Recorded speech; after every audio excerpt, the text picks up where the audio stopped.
Session आपण सुरू करूया आपण. याचे दोन उद्देश जे आहेत, ऑनलाईनला काही लोक, इथं काही लोक आहेत, काही इंटरव्ह्यू दिलेले, काही पोस्ट होल्डर असतील. माझा स्वतःचा प्लॅन डायरेक्ट इंटरव्ह्यू घेण्याचा सुरू करण्याचा होता की ज्यांना कम्फर्टेबल आहे.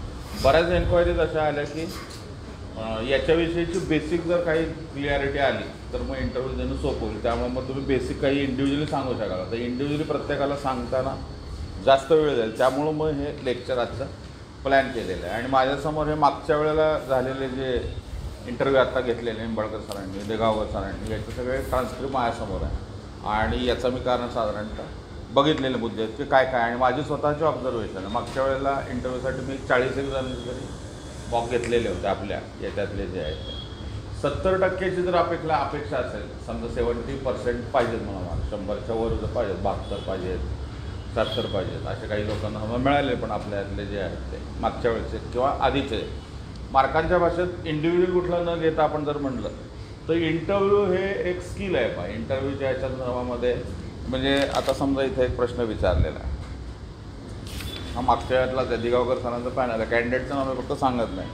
काय प्रश्न विचारलेला आहे की पहिला प्रेफरन्स तुमचा काय आहे, तर मी SC/STचा सांगितला आहे. SC/STचा प्रेफरन्स जो आहे तो दिलेला आहे. तर तो का आहे, तर त्याचं उत्तर काय दिलं की सध्या तोच प्रेफरन्स आहे म्हणून मी दिलेलं आहे. तर हे ब्युरोक्रॅटिक डिस्कशन म्हणजे आपण ज्याच्यासाठी चाललेलं आहे ती काय टीचरची पोस्ट नाही आहे, ती म्युझिशियनची पोस्ट नाही आहे, ती ब्युरोक्रॅटिक पोस्ट आहे. म्हणजे ती नोकरशाहीचा एक भाग आहे. म्हणजे त्यामुळं त्याचं एक काय म्हणतात पारिभाषिक आहे. त्या पारिभाषिकाला आपल्याला अवगत व्हायला पाहिजे. म्हणजे समजा मी म्युझिकच्या मध्ये तर म्युझिकचं एक पारिभाषिक असतं, काळी 3 पांढरी 4. त्या संगीतातल्या लोकांना माहिती असतं यमन काय आहे का, म्हणजे त्यात भैरवी कुठं आहे. तसं आपण या जगामध्ये जातो तर त्या जगाचं समजा आता निंबाळकर सरांचं पॅनल आहे. तर बीइंग काय म्हटलेलं आपण season bureaucrat people will expect lot of things. आणि त्यामुळं आपल्याकडून त्यांच्या काही अपेक्षा असणे. म्हणजे उदाहरणार्थ समजा आता ही चेअर आहे, तर याच्या डायगोनली थोडंसं मागं उभं राहून सावधान पोझिशनमध्ये उभं राहणं एक्सपेक्टेड असतं. बॉडी गेस्चर जे आहे त्या चेअरच्या मागच्या बाजूला थोडंसं उभं राहणं एक्सपेक्टेड आहे. आणि बऱ्याच वेळेला समजा काही स्ट्रेस इंटरव्ह्यू आहे, ते आपल्याकडे दुर्लक्ष केल्यासारखं करतात का, म्हणजे कोणच काही रिस्पॉन्डच करत नाही.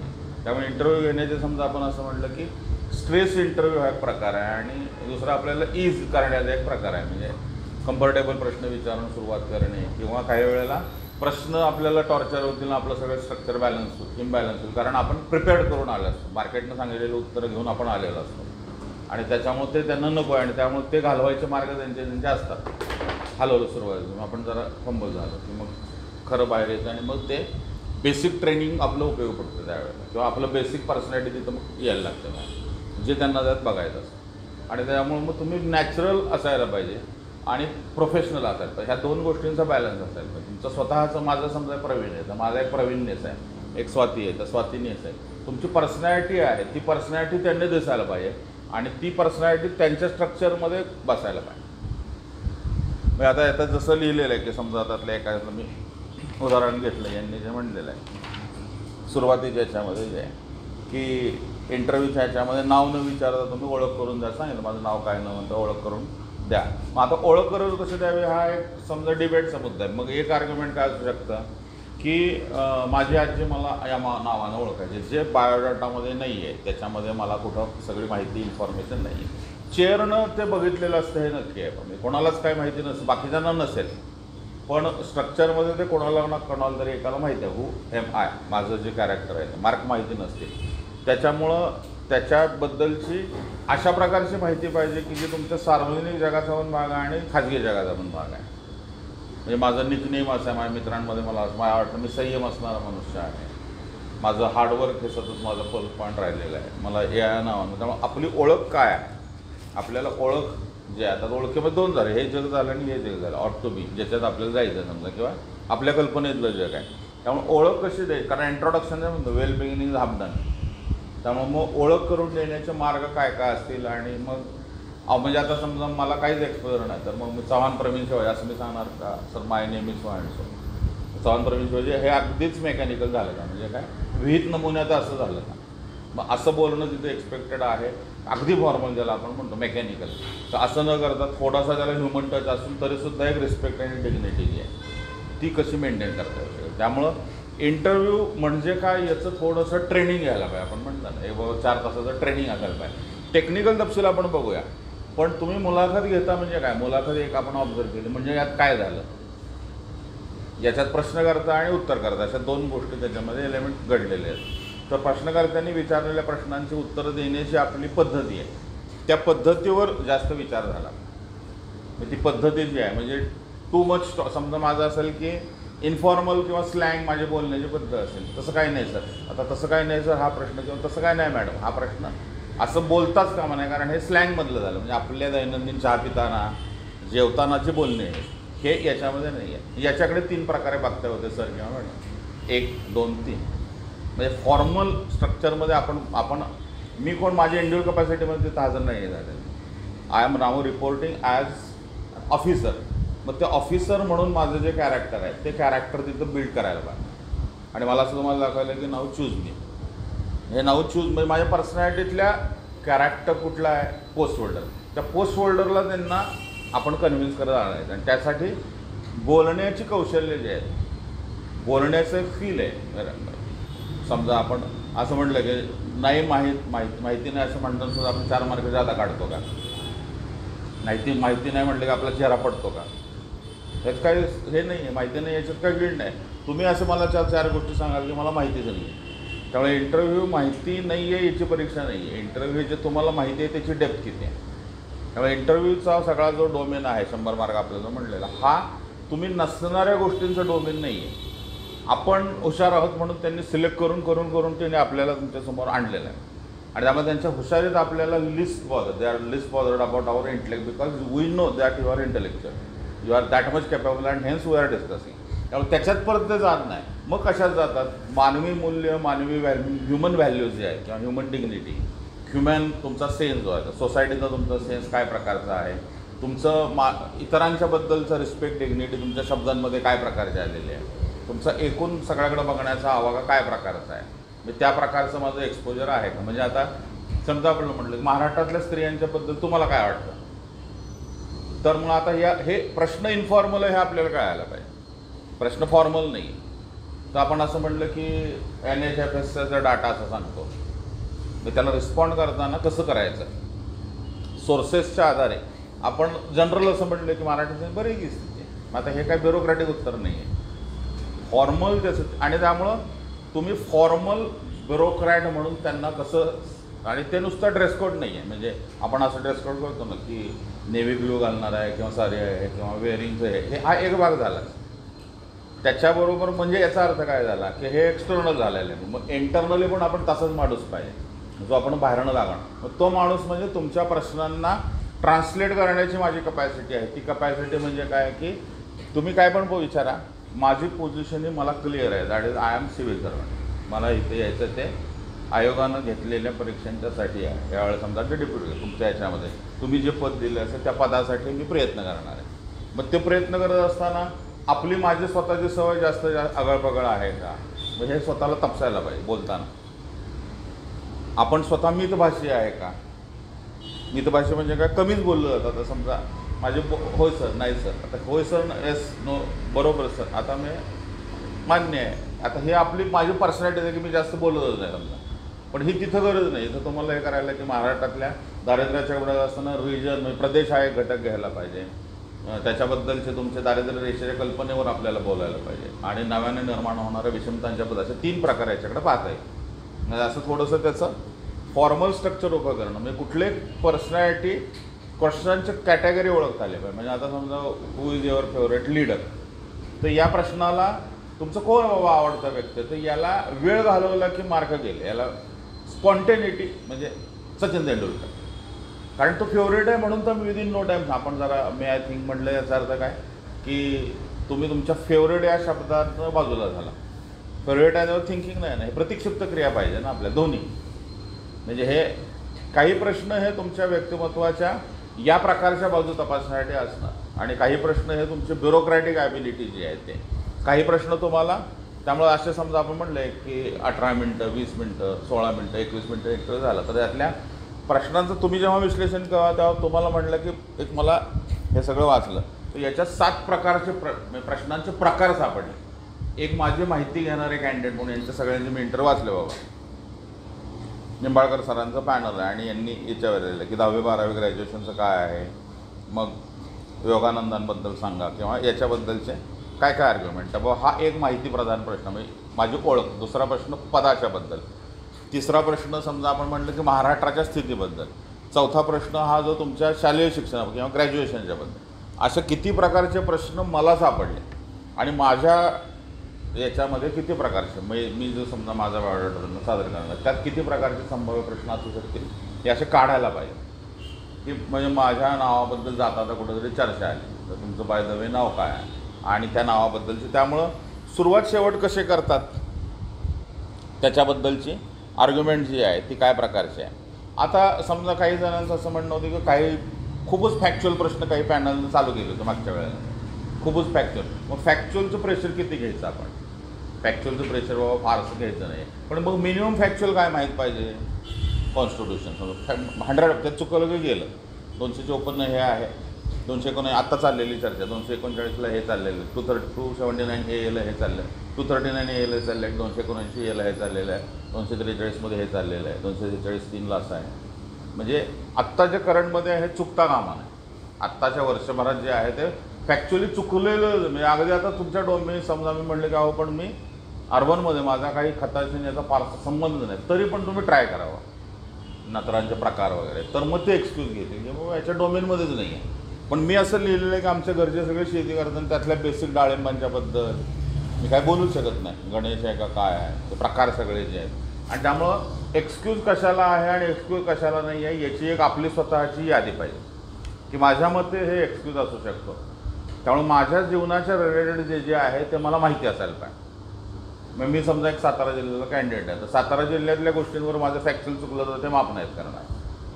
कोणत्या दिवशी नेहरू आलेलो होतो प्रतापगडला तर मला माहीत पाहिजे. महाराष्ट्रातला आहे मी, सातारा जिल्ह्यातला आहे, प्राऊड आहे ना मी. प्रतापगडला 1 लाख वेळा गेलो असेल, गेलेलं नसेल तर मग ते संभाव्य बघायला पाहिजे ना कोणकोणते महाराष्ट्रातल्या साताऱ्यातले प्रश्न तुम्हाला विचारले जाऊ शकतात याची एक संभाव्यता आपल्याला माहीत पाहिजे. काशच्या फुलांचं नाव काय, कारवे. बाबा कारवेची फुलं आहे. मग आता हे मी बिईंग काय पर्सन ऑफ दॅट डिस्ट्रिक्ट मला माहिती पाहिजे कंपल्सरी. मग हे एक्सक्यूज जर झालं तर मग त्याला अडचण आहे. आणि त्यामुळं फॅक्च्युअल आलं तर त्याचं प्रेशर नाही, कारण that is one type two जज कॅन्डिडेट. त्यामुळं हे एक मेथड म्हणूनच आहे. हे फॅक्ट्स असे आपल्याला विचारणारच आणि विचारले जातातच. बाबा 5 जुन्याचं म्हणजे याला बेसिक आपल्या माझं एक रिंगण आकायला पाहिजे तुमच्या पर्सनॅलिटीचं की याला काय प्रकारे आपण समजून घेणार आणि याच्याबद्दलची कोणकोणत्या प्रकारची नावं जी आहेत ती बघतात. म्हणजे मला हे माहिती पाहिजे आणि हे माहिती नाही असं माझं एक जजमेंट आहे. त्यातल्या अथॉरिटी तुम्ही मॉक देणार, तुमचे टीचर वगैरे जे आहेत ते तुम्हाला त्यात सांगता येईल, पण माझ्या मते हे मला माहिती पाहिजे. हे नॉन निगोशिएबल आहे. एवढं माझ्याकडे 1000 असे फॅक्च्युअल आहेत की जे मला माहीत पाहिजे. त्याच्याबद्दलचे आर्ग्युमेंट जे आहे ना ती आपल्याला क्लिअर असायला पाहिजे या अर्थानं. आता याच्यावर काही जणांना आपल्या याच्या चर्चेचं स्वरूप जे आहे ते 2 प्रकारे मी म्हटलेलं आहे. बाकी काही जणांना इंडिव्हिज्युअल बोलायचं होतं तर ते काही शक्य होणार नाही, म्हणून आपण कॉमन प्रश्न आपण घेऊ असं म्हणलं. ग्रुपला काय असणार इथे लोक जे आहेत ते किंवा तुमचे जे आहेत. त्यामुळे मी एक अर्धा पाऊण तास मी मला काय म्हणायचं ते म्हणतो आणि मग तुम्हाला आयदर डायरेक्ट म्हणतो विचारा, कागदावर लिहून द्या कशाही किंवा याच्यावर जे आहेत. आणि याच्यानंतर मग आपण मॉक जे मला वाटतं की ह्यांना 430 आहे 440 आहे मागच्या वेळेला आहे, ज्यांना वाटतं की आपल्याला हे तसं मॉक आपल्याला पुढच्या ह्याच्यापासून चालू करता येऊ शकते. आणि रिहर्सल त्याची जी आहे ते त्याच्यावर आता इथं काही प्रश्न आलेले आहेत पाहिजेत की 1984 हे पुस्तक कोणी लिहिलं. आता ह्याचं समजा मला नाही माहिती आहे तर मग काय बाबा एक्सपेक्टेड आहे, पण ते माझ्या कल्चरल डोमेनच्या कल्चर कॅपिटलच्या बाहेर आहे, मला माहितीच नाही. पण मी म्हणलं जॉर्ज ऑरवेल, तुम्ही म्हटलं काय जॉर्ज ऑरवेल पण मला कळालेलं नाही. हे आता निंबाळकर सरांनी एका कॅन्डिडेटची घेतलेली 26 एप्रिलची मुलाखत आहे समजा. मग आता याच्यामध्ये तुम्ही हा ठीक आहे बाबा ह्याच्या एवढं माहिती असणं एक्सपेक्टेड आहे पण नाही आहे, मग आम्ही तुला थोडंसं आणखी फॅक्च्युअल बघू. त्यामुळे त्याचे एक असेंडिंग डिसेंडिंग काहीतरी करायला पाहिजे की एवढ्या गोष्टी मला माहिती आहेत आणि एवढ्या गोष्टी माहिती नाहीत, कारण हे एंडलेस आहे ना याच्यानंतर. त्यामुळं माहिती नाही असं 10 वेळा म्हटलं तर त्याचं निगेटिव्ह प्रेशर बिल्ड नाही होता का. आर्ग्युमेंट जी आहेत ती आता ऑस्ट्रेलियामध्ये काय का ऑस्ट्रेलिया रिपब्लिक आहे का, तर ऑस्ट्रेलिया रिपब्लिक नसेल तर काय आहे बाबा ऑस्ट्रेलिया. ऑस्ट्रेलिया 86ची त्यांची कॉन्स्टिट्यूशन आहे. ऑस्ट्रेलिया 1911मध्ये हे केलं होतं. ऑस्ट्रेलिया हा कोणत्या प्रकारचा देश होता ते कॉमनवेल्थमध्ये काय आलेलं होतं. तर तो राणीला मांडणारा देश आहे का? आपण कॉमनवेल्थमधनं बाहेर झालो आणि तरी कॉमनवेल्थचा भाग होता आपण काय काय अटे घातलेले. म्हणजे थोडंसं त्या दायऱ्याच्या बाहेरचं वाचलेलं असेल तर ते इंटरव्ह्यूला थोडंसं उपयोग पडतं. म्हणजे समजा आता इंटरव्ह्यूला चांगले म्हणजे तुम्ही रँक वाईज इकडे जाऊन 1 2 3 जाऊन आले, इंटरव्ह्यूचे 70च्या आसपास असणारे लोक ऑब्झर्व करा. हा एक कंटेंट हा एक भाग झाला. दुसऱ्या बाजूला कंटेंटमुळं म्हणजे आता माझा सगळा लगेच मला माहिती आहे, पण कंटेंटमुळं माझ्या माहितीवरच्या प्रभुत्वामुळं ज्ञानाच्यामुळं किंवा त्याच्यातल्या अभ्यासामुळं मला चांगलं वक्ता होता येईल असं नाही, बोलता होता येईल. मग चांगला शिक्षक हा चांगला म्हणजे आपण विद्वान शिक्षक हा चांगला शिक्षक असेल असं नाही.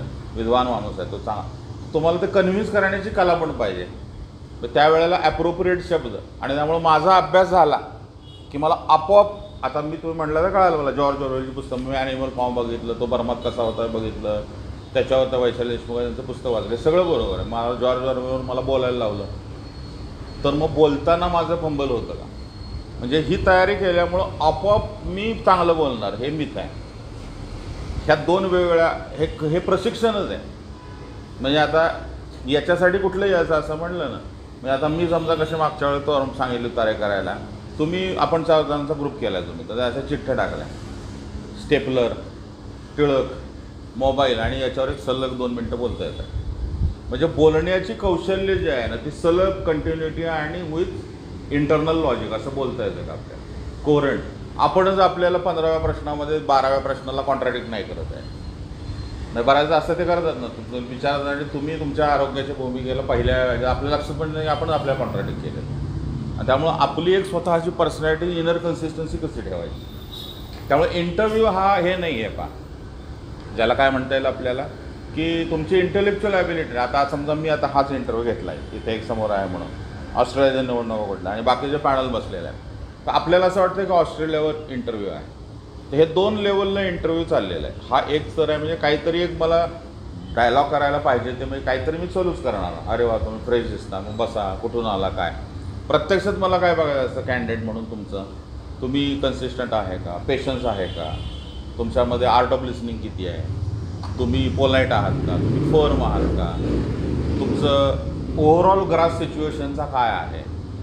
त्यामुळं मग काही जण फक्त आपल्याला ऑब्झर्व करतात. त्यामुळे इंटरव्ह्यू हा आपण म्हणतो की खूपच आपण चांगलं बोललो मग मार्क किंवा उलटं काय आपल्याला वाटतं काय चांगलं बोललेलं नाही पण मार्क तर भरघोस असतात. आपल्याला वाटतं की ह्यानं कसं काय दिले, तो काहीच बोलत नव्हतं इंटरव्ह्यूला, याला तर काय प्रायव्हेट ह्याला काहीच मार्क देत नव्हतं, ह्याला कसं काय एवढे मार्क किंवा हिला कसं काय एवढे मार्क आहे. कारण इंटरव्ह्यूचा हा जो स्तर आहे हा स्तर आहे की हे आतलं जे वस्त्र आहे हे वस्त्र आपल्याला कळायला पाहिजे. कारण interview is about our personality. त्यामुळे पर्सनॅलिटी टेस्ट आहे आपली. माझं व्यक्तिमत्व जे आहे त्या माझ्या व्यक्तिमत्वामधल्या कोणकोणत्या गोष्टींचं गुण ते तपासत असते. म्हणजे आता समजा इन्फॉर्मल बोलण्याची सवय आपल्याला तसं काय नाही सर, तर सर शब्द ऐकूच येत नाही बरोबर. म्हणजे बोलताना असं आपलं वाक्य असं खाली होत जातं. फॉर्मल बोलणं जे आहे ऑफिशियल बोलणं आणि त्याच्यामध्ये एक प्रकारचा टोन सगळा जो आहे तो पोलाईट आहे. तो टोन आणि पिचमध्ये समजा पर्सनल प्रश्न असेल तर त्यात थोडंसं भावनात्मकता असेल तर थोडंसं इन्फॉर्मल टोन आणला पाहिजे. हो माझी बहीण आहे आणि आम्ही सगळे करतो, पण ब्युरोक्रेसीबद्दल बोलतो तर ते तर फॉर्मल बोललं म्हणजे कारण ते माझ्या तुम्ही व्यक्तिगत जीवनाबद्दल विचारतो. मी 4थीत काय होतं, आजूबाजूला कोण होतं, तुमच्याबद्दल जरा. मग तिथे इन्फॉर्मल टोन कसा वेगळा असतो आणि फॉर्मल जेव्हा आपण बोलतो त्यामुळे पिच आणि टोनमधला अभ्यास करायला पाहिजे. पिच काय लावायचं आणि टोन म्हणजे कुठल्या प्रश्न. आता समजा यातला प्रश्न नोटबंदीच्या वेळेला, तर नोटबंदीच्या वेळेला आपण असं पोझिशन असं म्हणलं नाही की नोटबंदीचा काही जणांना फायदा झाला काही जणांना असं नाही झालं. पहिली गोष्ट काय RBIचं आर्ग्युमेंट काय म्हणजे सोर्स कशाच्या आधारे आपण बोलणार. तुम्ही म्हटलं की RBIनं त्याच्यावर असं चर्चा केलेली आहे, उर्जित पटेलांनी त्यावेळेला अशी चर्चा मांडलेली होती. तुम्ही म्हटलं की राजन यांचं असं आहे म्हणजे एक बँकिंग सेक्टरमधले लोक. दुसरे तुम्ही त्याच्यावर बोलत असताना महाराष्ट्रात समजा लिहिणारे आज अरविंद दाताराने आज लिहिलेलं आहे त्याच्यावर काय काय म्हणजे त्याला ॲक्ट होत असताना वेगवेगळ्या प्रकार. ही नावं भले घेऊ नका पण त्या पर्स्पेक्टिव्ह तुमच्या बोलण्यामध्ये येते. ॲग्रिकल्चर पर्स्पेक्टिव्हमधले बुधाजीराव मुळेक काय त्याच्यावेळेला म्हणाले होते. तर बुधाजीराव मुळेकांचं काय आर्ग्युमेंट आहे कारण ते अथॉरिटी 40 वर्ष त्यांनी काम केलं. HM देसरड आहेत समजा, देसरडा नावाचे त्यातले अभ्यासक आहेत. देसरडा हे आपल्या प्लॅनिंग कमिशनमध्ये होते किंवा पाण्याच्या प्रश्नावर अभ्यास. मग त्यांचं काय जरा श्रीनिवास खांदेवाले आहेत म्हणजे जे कोणत्या ना कोणत्या प्रकारे स्टेट स्ट्रक्चरशी राहिलेले जोडलेले आहेत. आता NGOज आहे, NGOजमधले काही आहेत लोक त्यामुळे वेगवेगळ्या क्षेत्रातले आवाज आपल्याला गोळा करून नोटबंदीबद्दलचं आर्ग्युमेंट असे मला वाटतं 7 प्रकारे याकडे बघितलं गेलं. आपल्या अकाउंट्समधल्या आणि याच्यामधले हे ऑफिसर होते त्यांनी हे त्याच्यावरचं आर्ग्युमेंट केलेले जे आहे कंटेम्पररी याच्यामध्ये जे आहे. आता माधव गोडबोले माहिती आहे, असा एक प्रश्न याचा विचार. माधव गोडबोले, आता याचं उत्तर ऑफिशियल का हो माहिती आहे, तर हे हो माहिती आहे असं नाही आहे ना. आता मग हा प्रश्न म्हणजे प्रश्न हे कृष्णविवर आहे बा, म्हणजे असं ते ब्लॅक होल आहे, तर किती जायचं कसं जायचं आपल्याला कळालं माधव गोडबोले जर. तर आता ही असं टोन पण आपण लावलं, त्यांना कोण ओळखत नाही सर, तर हे इक्वल झालं ना. तर बोलण्याच्या ट्रान्समध्ये आपलं असं होऊ शकतं की तुम्हाला म्हणून सांगतो जे असं काही वेळेला टोन येऊ शकतो, मग ते म्हणायचं 20च्या खाली झालं. त्यामुळं आपली लाईन क्रॉस होता कामा नये. आपली स्वतःची एक लाईन आहे, ती आपल्याला माहिती आहे. ॲट मॅक्स मी DC होणार आहे आणि तुम्ही सेक्रेटरी आहात बाबा, तर आपल्या ह्याच्यामध्ये ती सेक्रेटरी गव्हर्नमेंट ऑफ इंडिया असेल किंवा कुठल्या हायर पोस्टमधलेच आहे, निंबाळकर सर असतील, भुजंगराव आदी होते किंवा देगावकर साहेब किंवा आधीच्या ह्याच्यामध्ये कुठलंही बोंगेरवारांचं पॅनल असेल आपल्या ह्याच्यामध्ये जे. त्यामुळं त्या पदाचा गरिमा इथे इंडिव्हिज्युअल प्रश्न नाही आहे.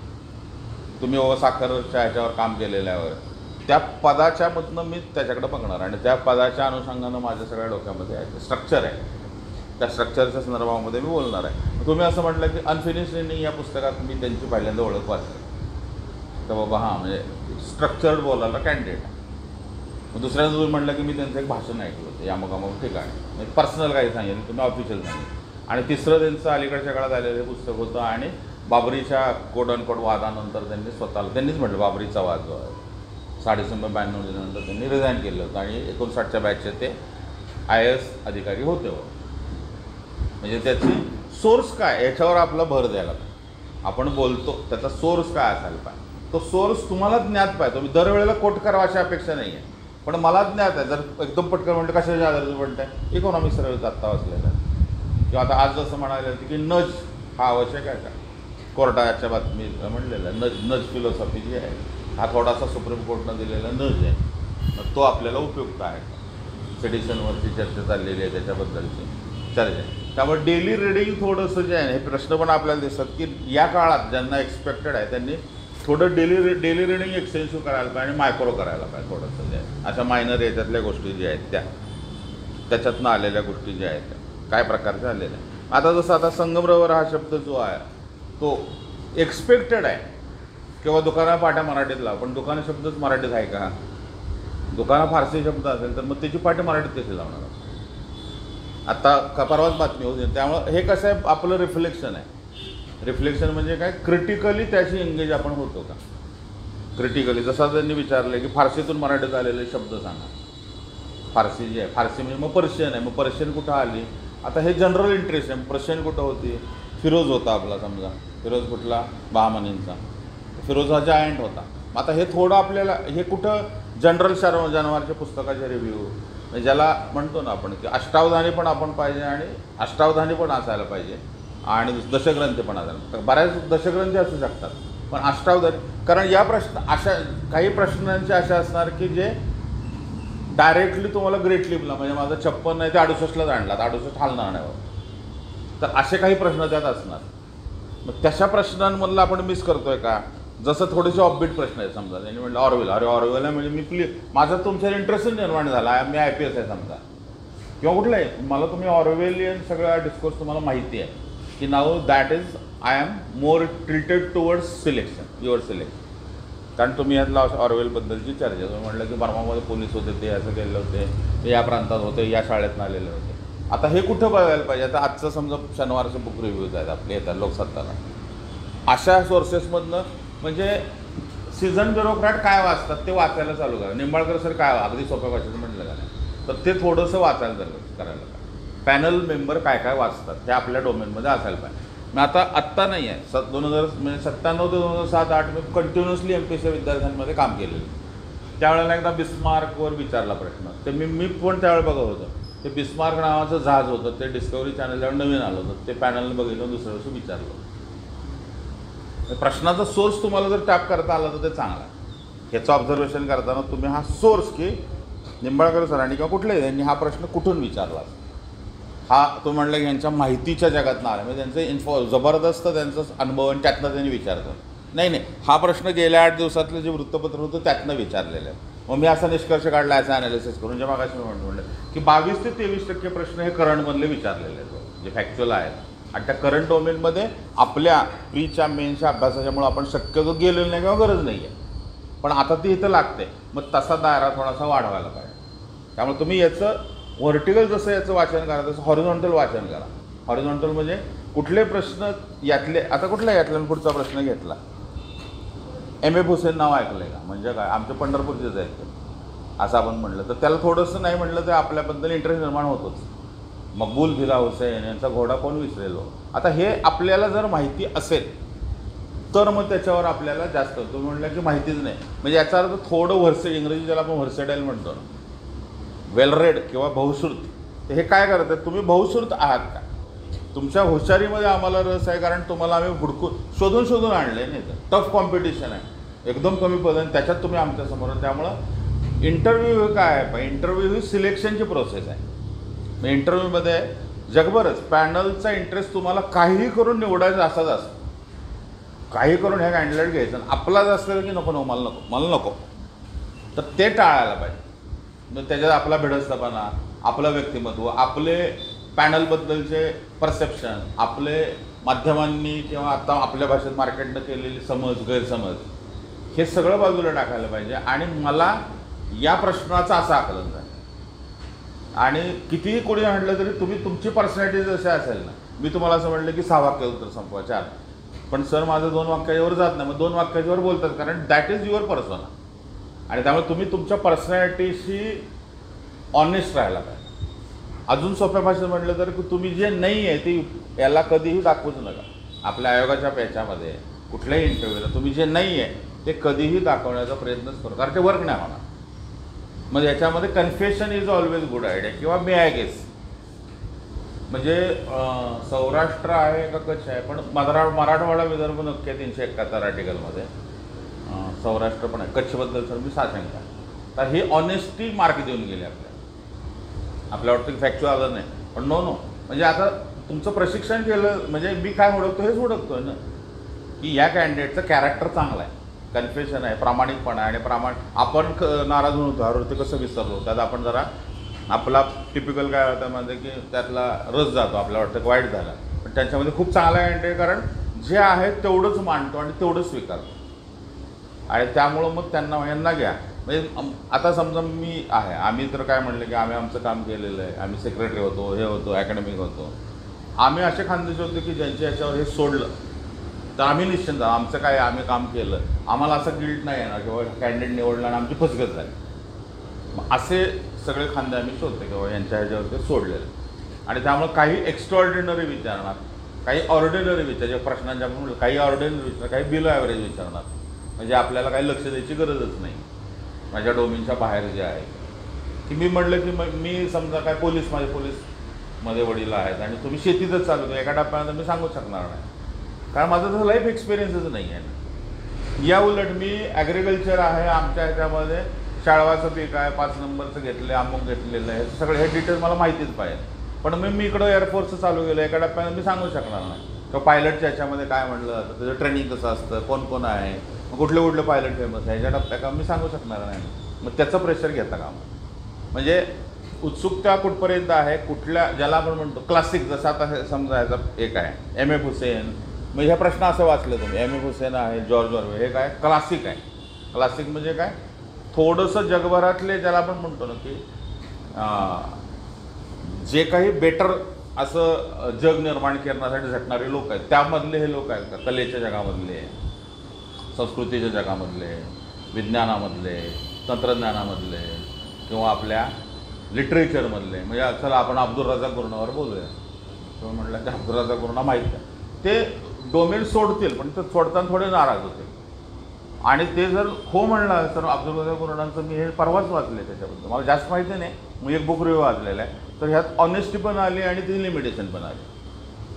त्यामुळं अभ्यासाच्या ह्या खूप अभ्यास आहे, त्याबद्दल तुम्ही खूप अभ्यास करा, पण दॅट्स नॉट द ऑल. त्याच्यावर काय पाहिजे, त्याच्यावर तुमची कमालीची अशी असणारी जाणीव, ज्याला आपण म्हणतो की कॉमन सेन्स. अभ्यासानं काय होतं तर कॉमन सेन्स जातो, तर तो कॉमन सेन्स टिकवायला पाहिजे. की मला हे माहिती आहे बाबा की इथं हे नाही आहे म्हणजे कोकणात हे होऊ शक्यच नाही, एवढं तर मला कळतं. त्या अभ्यासाच्यावर आणि कॉमन सेन्सच्यावर काय आहे, ऑनेस्ट. त्यामुळे तुमचा अभ्यास कॉमन सेन्स आणि ऑनेस्ट, तर ती ऑनेस्टी टिकवायला नाही. ब्लफ अजिबात करायचं नाही. ब्लफ जे आहे आपल्याला असं वाटतं काय त्यांना माहिती आहे, तर हा ॲटिट्यूड सगळ्यात घातक आहे. म्हणजे नरोवा कुंजरोवा अजिबात नाही. हत्ती मेला किंवा अश्वत्था मेला मला माहीत नाही, मला माहिती आहे पण मी सांगणार नाही, कारण हे सांगणं हे याच्या घातक आहे, असं नाही धर्मराज.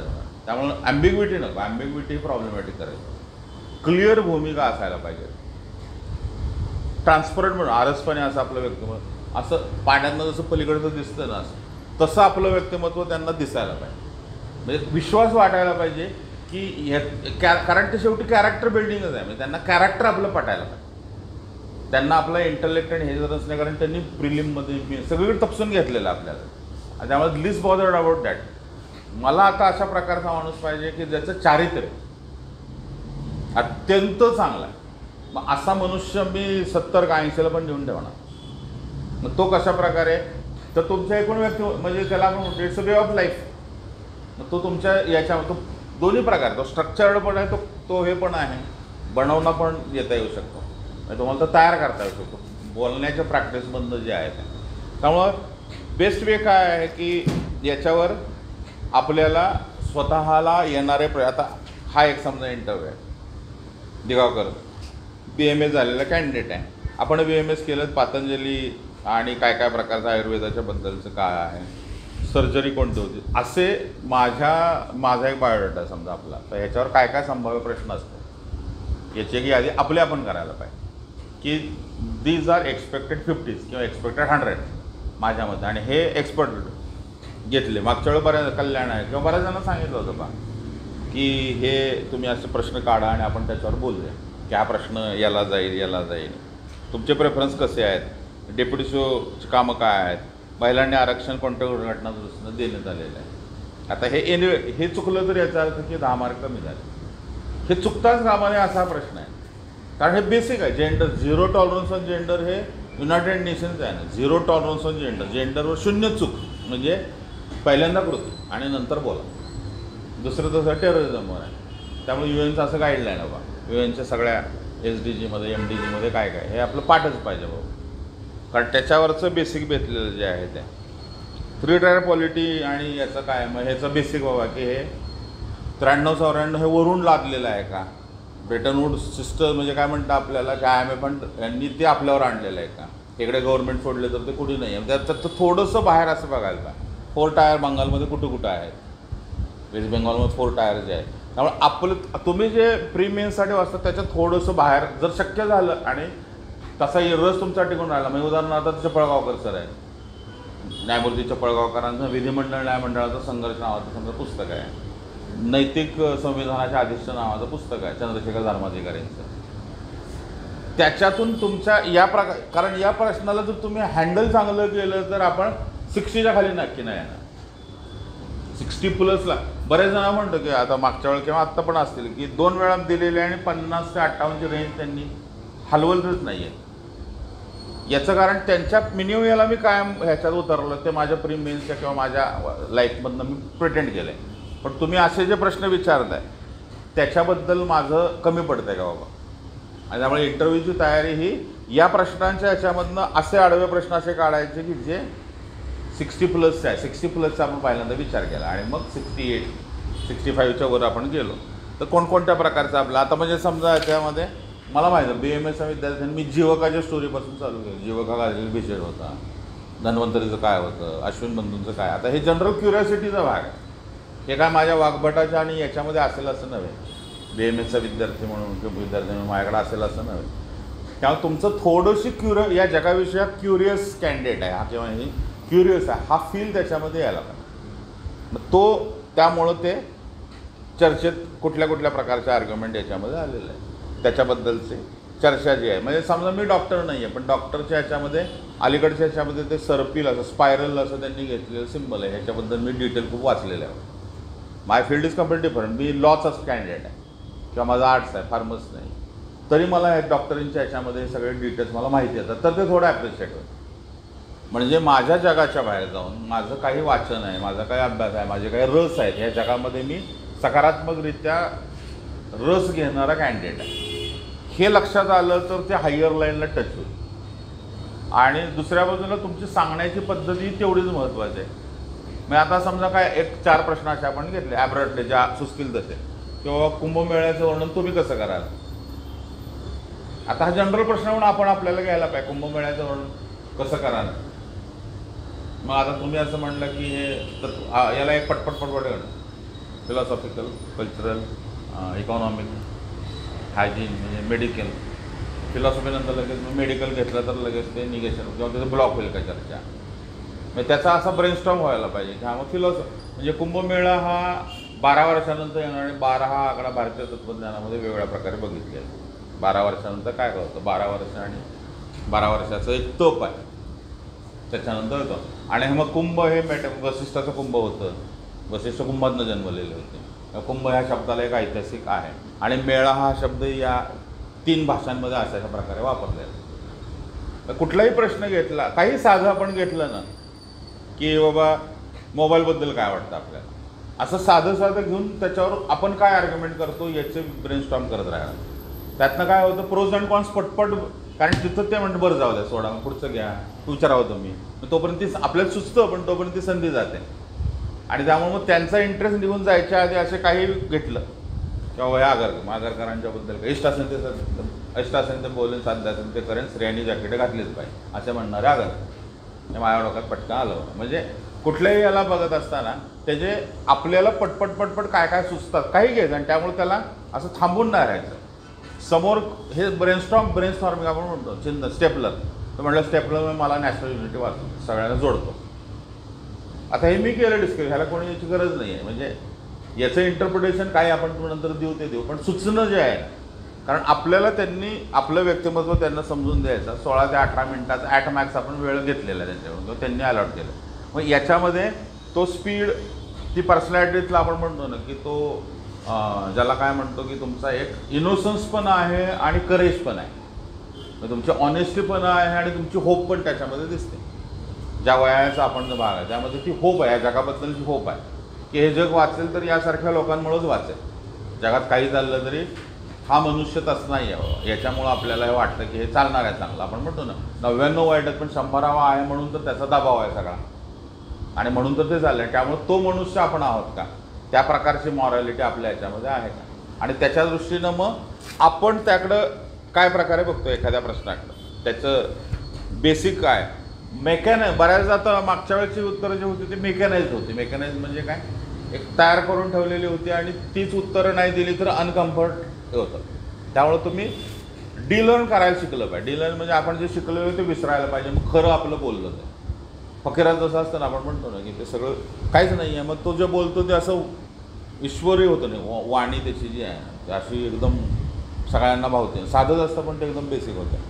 तसं तुमचं ओरिजिनल बाहेर पाडण्यासाठी तुम्ही डिलर्न थोडंसं केलं, किंवा इंडियन कॉन्स्टिट्यूशन म्हणजे मला काय सुचतं, जस्टिस, लिबर्टी, इक्वॅलिटी, फ्रॅटर्निटी, 4 गोष्टी आठवल्या. असा क्रम आहे बाबा त्यात, हे प्रेममधलं माझ्या डोक्यात बसलेलं आहे.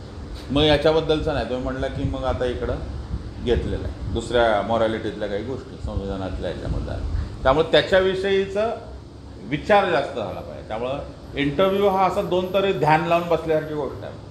मग त्याचं ब्रेनस्टॉर्मिंग झालं पाहिजे, आणि ब्रेनस्टॉर्म झाल्यानंतर मग 20 मिनटं 25 मिनटं GD व्हायला पाहिजे आपलं, की आता लडाखबद्दलचं काय चाललं आहे सांगा. मग लडाखची बेसिक माहिती पटपट सांगून बघितली आहे का, असं 4 जणांचा आपण ग्रुप केला.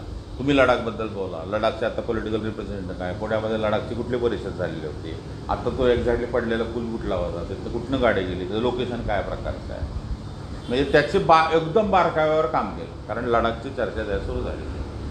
करंटमधनं आपण असं म्हटलं सप्टेंबरमध्ये जर आपला रिझल्ट लावणं ऑगस्टमध्ये ते सुरू होईल टेंटेटिव्ह आत्ताच्या ह्याच्यात आपला अंडरस्टँडिंग आपण आला, तर मग मला वाटतं 1 महिना 1.5 महिना तरी एक तुम्ही त्याशी ट्यून व्हायला घालवला रोजचा, तरी आयत्या वेळेला मेकॅनिकल असेल तर ते पडतं, म्हणजे it may work or may not work असं होतं.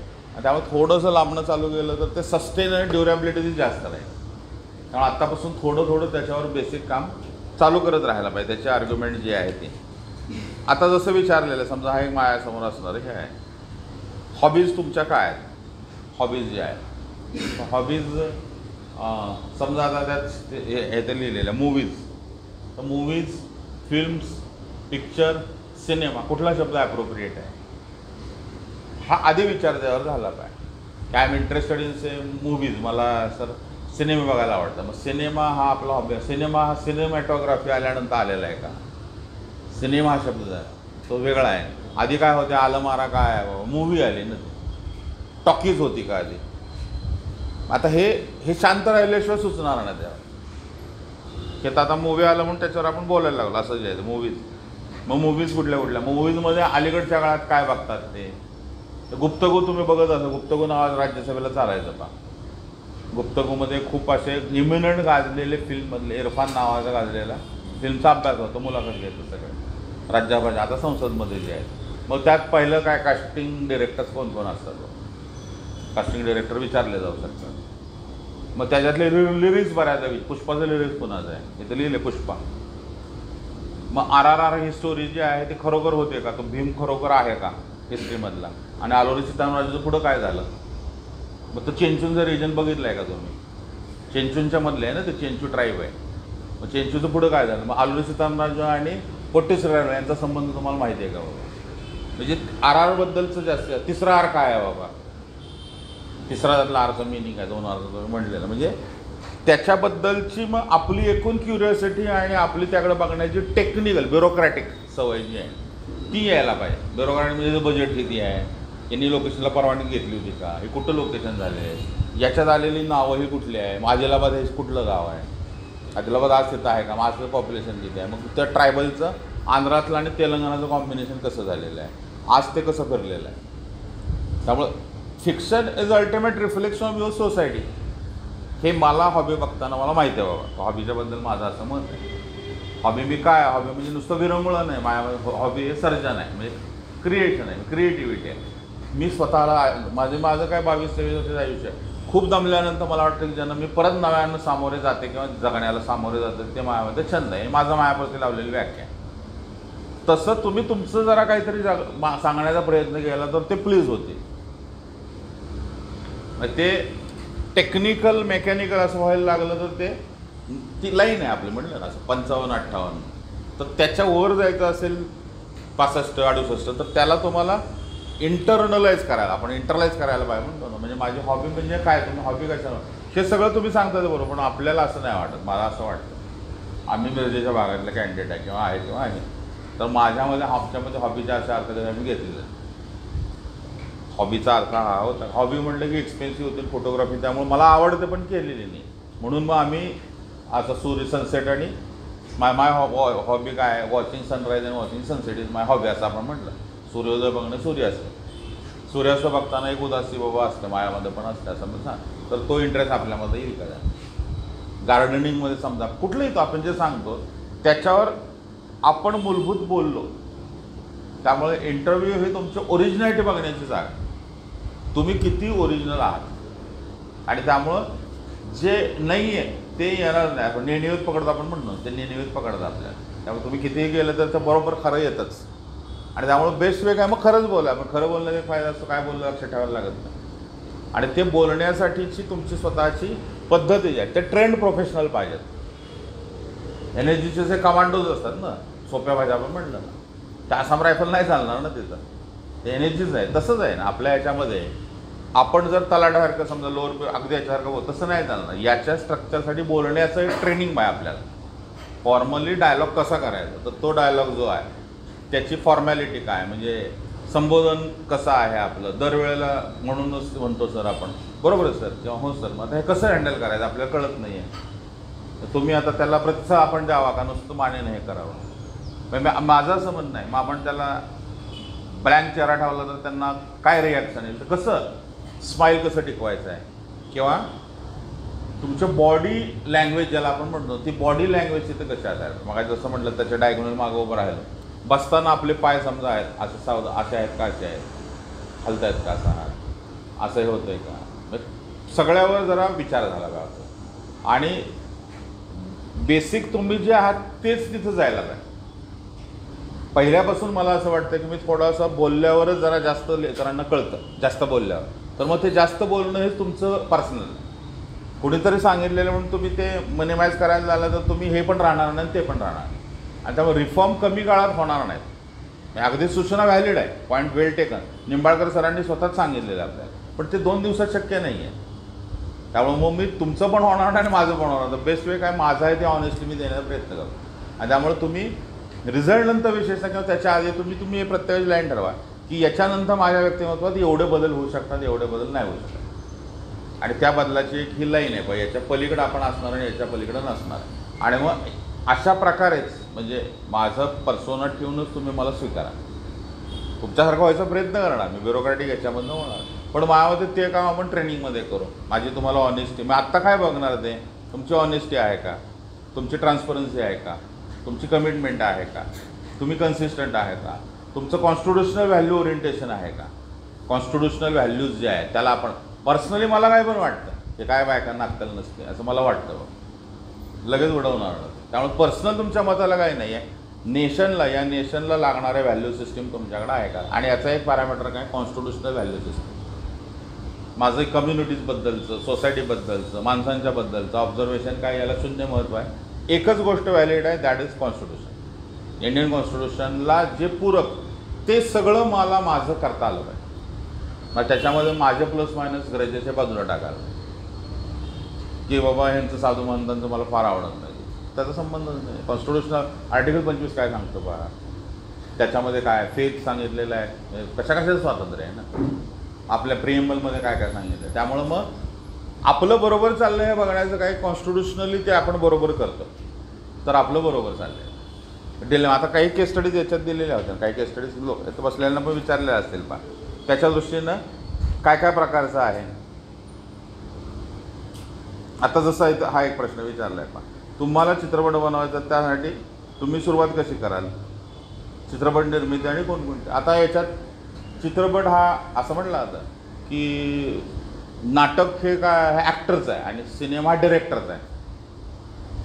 तुम्ही म्हटलं की माझ्यामध्ये डिरेक्टर सगळ्यात महत्त्वाचं आहे. म्हणजे आता इथं पहिली गोष्ट मी उच्चारली डिरेक्टर. नाहीतर याला रिस्पॉन्ड कसं करायचं आपल्याला कळत नाही की या प्रकारात हा अतिव्याप्ती असणारा प्रश्न आहे ना. आपण म्हणणार की याचं मी कथानक बघेन, मग जागा बघेन, मी त्याला काही लॉजिक नाही. तसंही त्यावेळेला काय पण सुचायला लागतं आपल्याला. मी नुकता हा परवा सिनेमा बघितला त्यात असं हे असं नाही. एक्सपेक्टेड काय आहे, ब्युरोक्रॅटिक याच्यात कोरला काय लागतं बाबा तुमचं सिनेमाचं अर्थ. मला असं वाटतं की इट्स अ डायरेक्टर्स टेबल और डायरेक्टर्स चेअर. डायरेक्टर सांगतो तसं होतं, कारण त्या रिटेक असतात, त्यात बऱ्याच गोष्टी असतात, इथं लाईव्ह असतात. आणि त्यामुळे सिनेमा हे डायरेक्टरची गोष्ट, डायरेक्टर चांगला पाहिजे. आणि नंतर मला वाटतं की कॅरेक्टर बिल्डिंग जे आहे, कॅरेक्टरवर तोच एकच डायलॉग बाबा यांनी असं 19 प्रकारे म्हणून दाखवला. जसं या प्रश्नाला समजा, या प्रश्नात तुम्ही म्हटलं की माझ्यामध्ये मी कॅरेक्टर आणि डायरेक्टर यांचे जास्त शोधणार आणि बाकीच्या गोष्टी, मग ते आपण कन्व्हिन्स करून सांगेल. कारण प्रश्न ओपनला आहे, याच्या ओपनच आहे. आता हे परत यांचा घेतलेला जो आहे तो 20/4 झालेली ही मुलाखत आहे, याच्याबद्दलचं आर्ग्युमेंट काय काय प्रकारचे जे आहेत. आता हा प्रश्न आहे, प्रकल्प अधिकारी झाल्यावर आदिवासी महिलांसाठी काय कराल. तर याचं हायपोथेटिकल बोलण्याच्या ऐवजी आत्ता सध्या असं झालं बाबा गोंडांच्या ह्याच्यामध्ये हे प्रयोग झालेला आहे. म्हणजे तुम्हाला जर महाराष्ट्र शासनाचे, भारत सरकारचे कुठले प्रयोग माहिती असतील तर त्याचे मॉडेल तुम्ही सांगून त्याच्याबद्दल बोलायला. आणि हे 3 गोष्टी मला असं सुचवतात की याच्याबद्दलचे आर्ग्युमेंट जे आहेत की ही आलेले आहेत. हवाई ह्याचं ट्रेनिंग फसलं का बाबा, परत एज्युकेशनच्या ह्याच्यामध्ये मातृभाषेचा वापर करा हे आलेलं आहे का, शाळांच्या दुर्गतीबद्दलची चर्चा कोणी केली होती का, हेरम कुलकर्णीचा रिपोर्ट आहे. याच्यावर कोणकोणत्या गोष्टी व्हॅलिड आहेत आणि कुठल्या कुठल्या सोर्सेसच्या आधार आहेत. जनरल स्पेक्युलेटिव्ह ऑट टू बी नॉर्मॅटिव्ह असं खूप सांगता येईल ना की त्यांचा विकास झाला पाहिजे त्यांचे, पण एक्झॅक्टली प्रकल्प अधिकाऱ्यामुळे लिमिटेड मॅन्डेट आहे ना माझा. प्रकल्प अधिकाऱ्याला काय सगळं नाही, मग तुम्ही काय देश बदलण्याचा आपला अधिकार माझं लिमिटेड आहे. मी म्हटलं एक पहिली गोष्ट जी आहे की प्रकल्प अधिकाऱ्याचं मॅन्डेट हे लिमिटेड आहे, लक्षात घेऊन मी या 4 गोष्टींमध्ये प्रायोरिटी करणार ही प्रायोरिटी आहे. मग आता याच्यात कुठलं आहे, B12 तो म्हटलं की B12 आणि फॉलिक ॲसिड हा माझ्यामध्ये इश्यू आहे, ते मिळत नाही ना. मेळघाटचं उदाहरण समजा म्हणजे कुठल्याही यातलं तुम्ही म्हटलं की मेडिसिन आणि याच्यावर जास्त फोकस देईन. कुपोषणाची समस्या आहे त्यातली महत्त्वाची आहे का, विकनेस हा त्यातला दुसरं तुम्ही असं म्हणलं की इन्फ्रास्ट्रक्चर नाही आहे, जे अमर्त्य सेन म्हणतात ते, की तुम्ही त्यांचं लेबर चोरता, नॅशनल थेफ्ट आहे. भाकरी केली तर काहीच नाही त्याला दिलेलं आहे. लेथवर एक मशीनवर काम केलं त्याला 2 रुपये दिले. GDPमध्ये काउंटिंग नाही आहे. आणि त्यामुळे मी महिलांपासून चालू करणार की त्याचं GDPमध्ये इन्क्लुजन कसं होईल. म्हणजे त्याच्यावर तुमचं बेसिक ग्रास्प पण असायला पाहिजे, इकॉनॉमिक ग्रास्प असायला पाहिजे. आणि त्याचबरोबर तुम्ही स्पेसिफिक काही बोलायला पाहिजे. म्हणजे न्यूटन नावाचा सिनेमा, तर त्याचं काही त्याला सगळं बदलता येणार नाही. त्यानं शेवट काय केलं आहे की बाबा मी माझं काम नेहमीनं करणार, वेळेत करणार, आणि तुम्ही माझ्यासमोर आता काय बोलून बसू नका, मला काम आहे.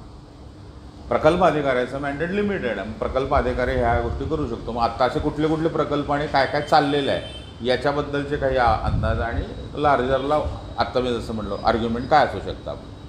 तशा दोन्हीचं कॉम्बिनेशन्स करून त्याच्याबद्दलची चर्चा करता आला पाहिजे. 3 महिलांची नावे सांगा की आंतरराष्ट्रीय ज्यांनी यश मिळवलेलं आहे. महाराष्ट्रात असणाऱ्या 3 महिला सध्याच्या ह्याच्यातले जे आहेत या ती वाचलेले आहे का, जनरल विचारलेला प्रश्न आहे. असे मगाशी म्हटलं असे प्रश्न ते टर्न करतील थोडेसे आपल्याला. प्लस अन्न जे आहेत, हो या ते सर्व वाचलेले आहे, त्यांची कादंबरी आहे आणि या तिची स्टोरी अशा प्रकारची आहे. या अर्थानं आपल्याला आता या सगळ्याच ह्याच्यामध्ये जे आहे ना ते कुठल्या आहे. आता 13 न्यायाधीश एक प्रश्न विचारला, 18/4 झाले इंटरव्ह्यू. 13 न्यायाधीशांच्या बेंचनं निकाल काय दिला, पण तो 7-6 असा होता.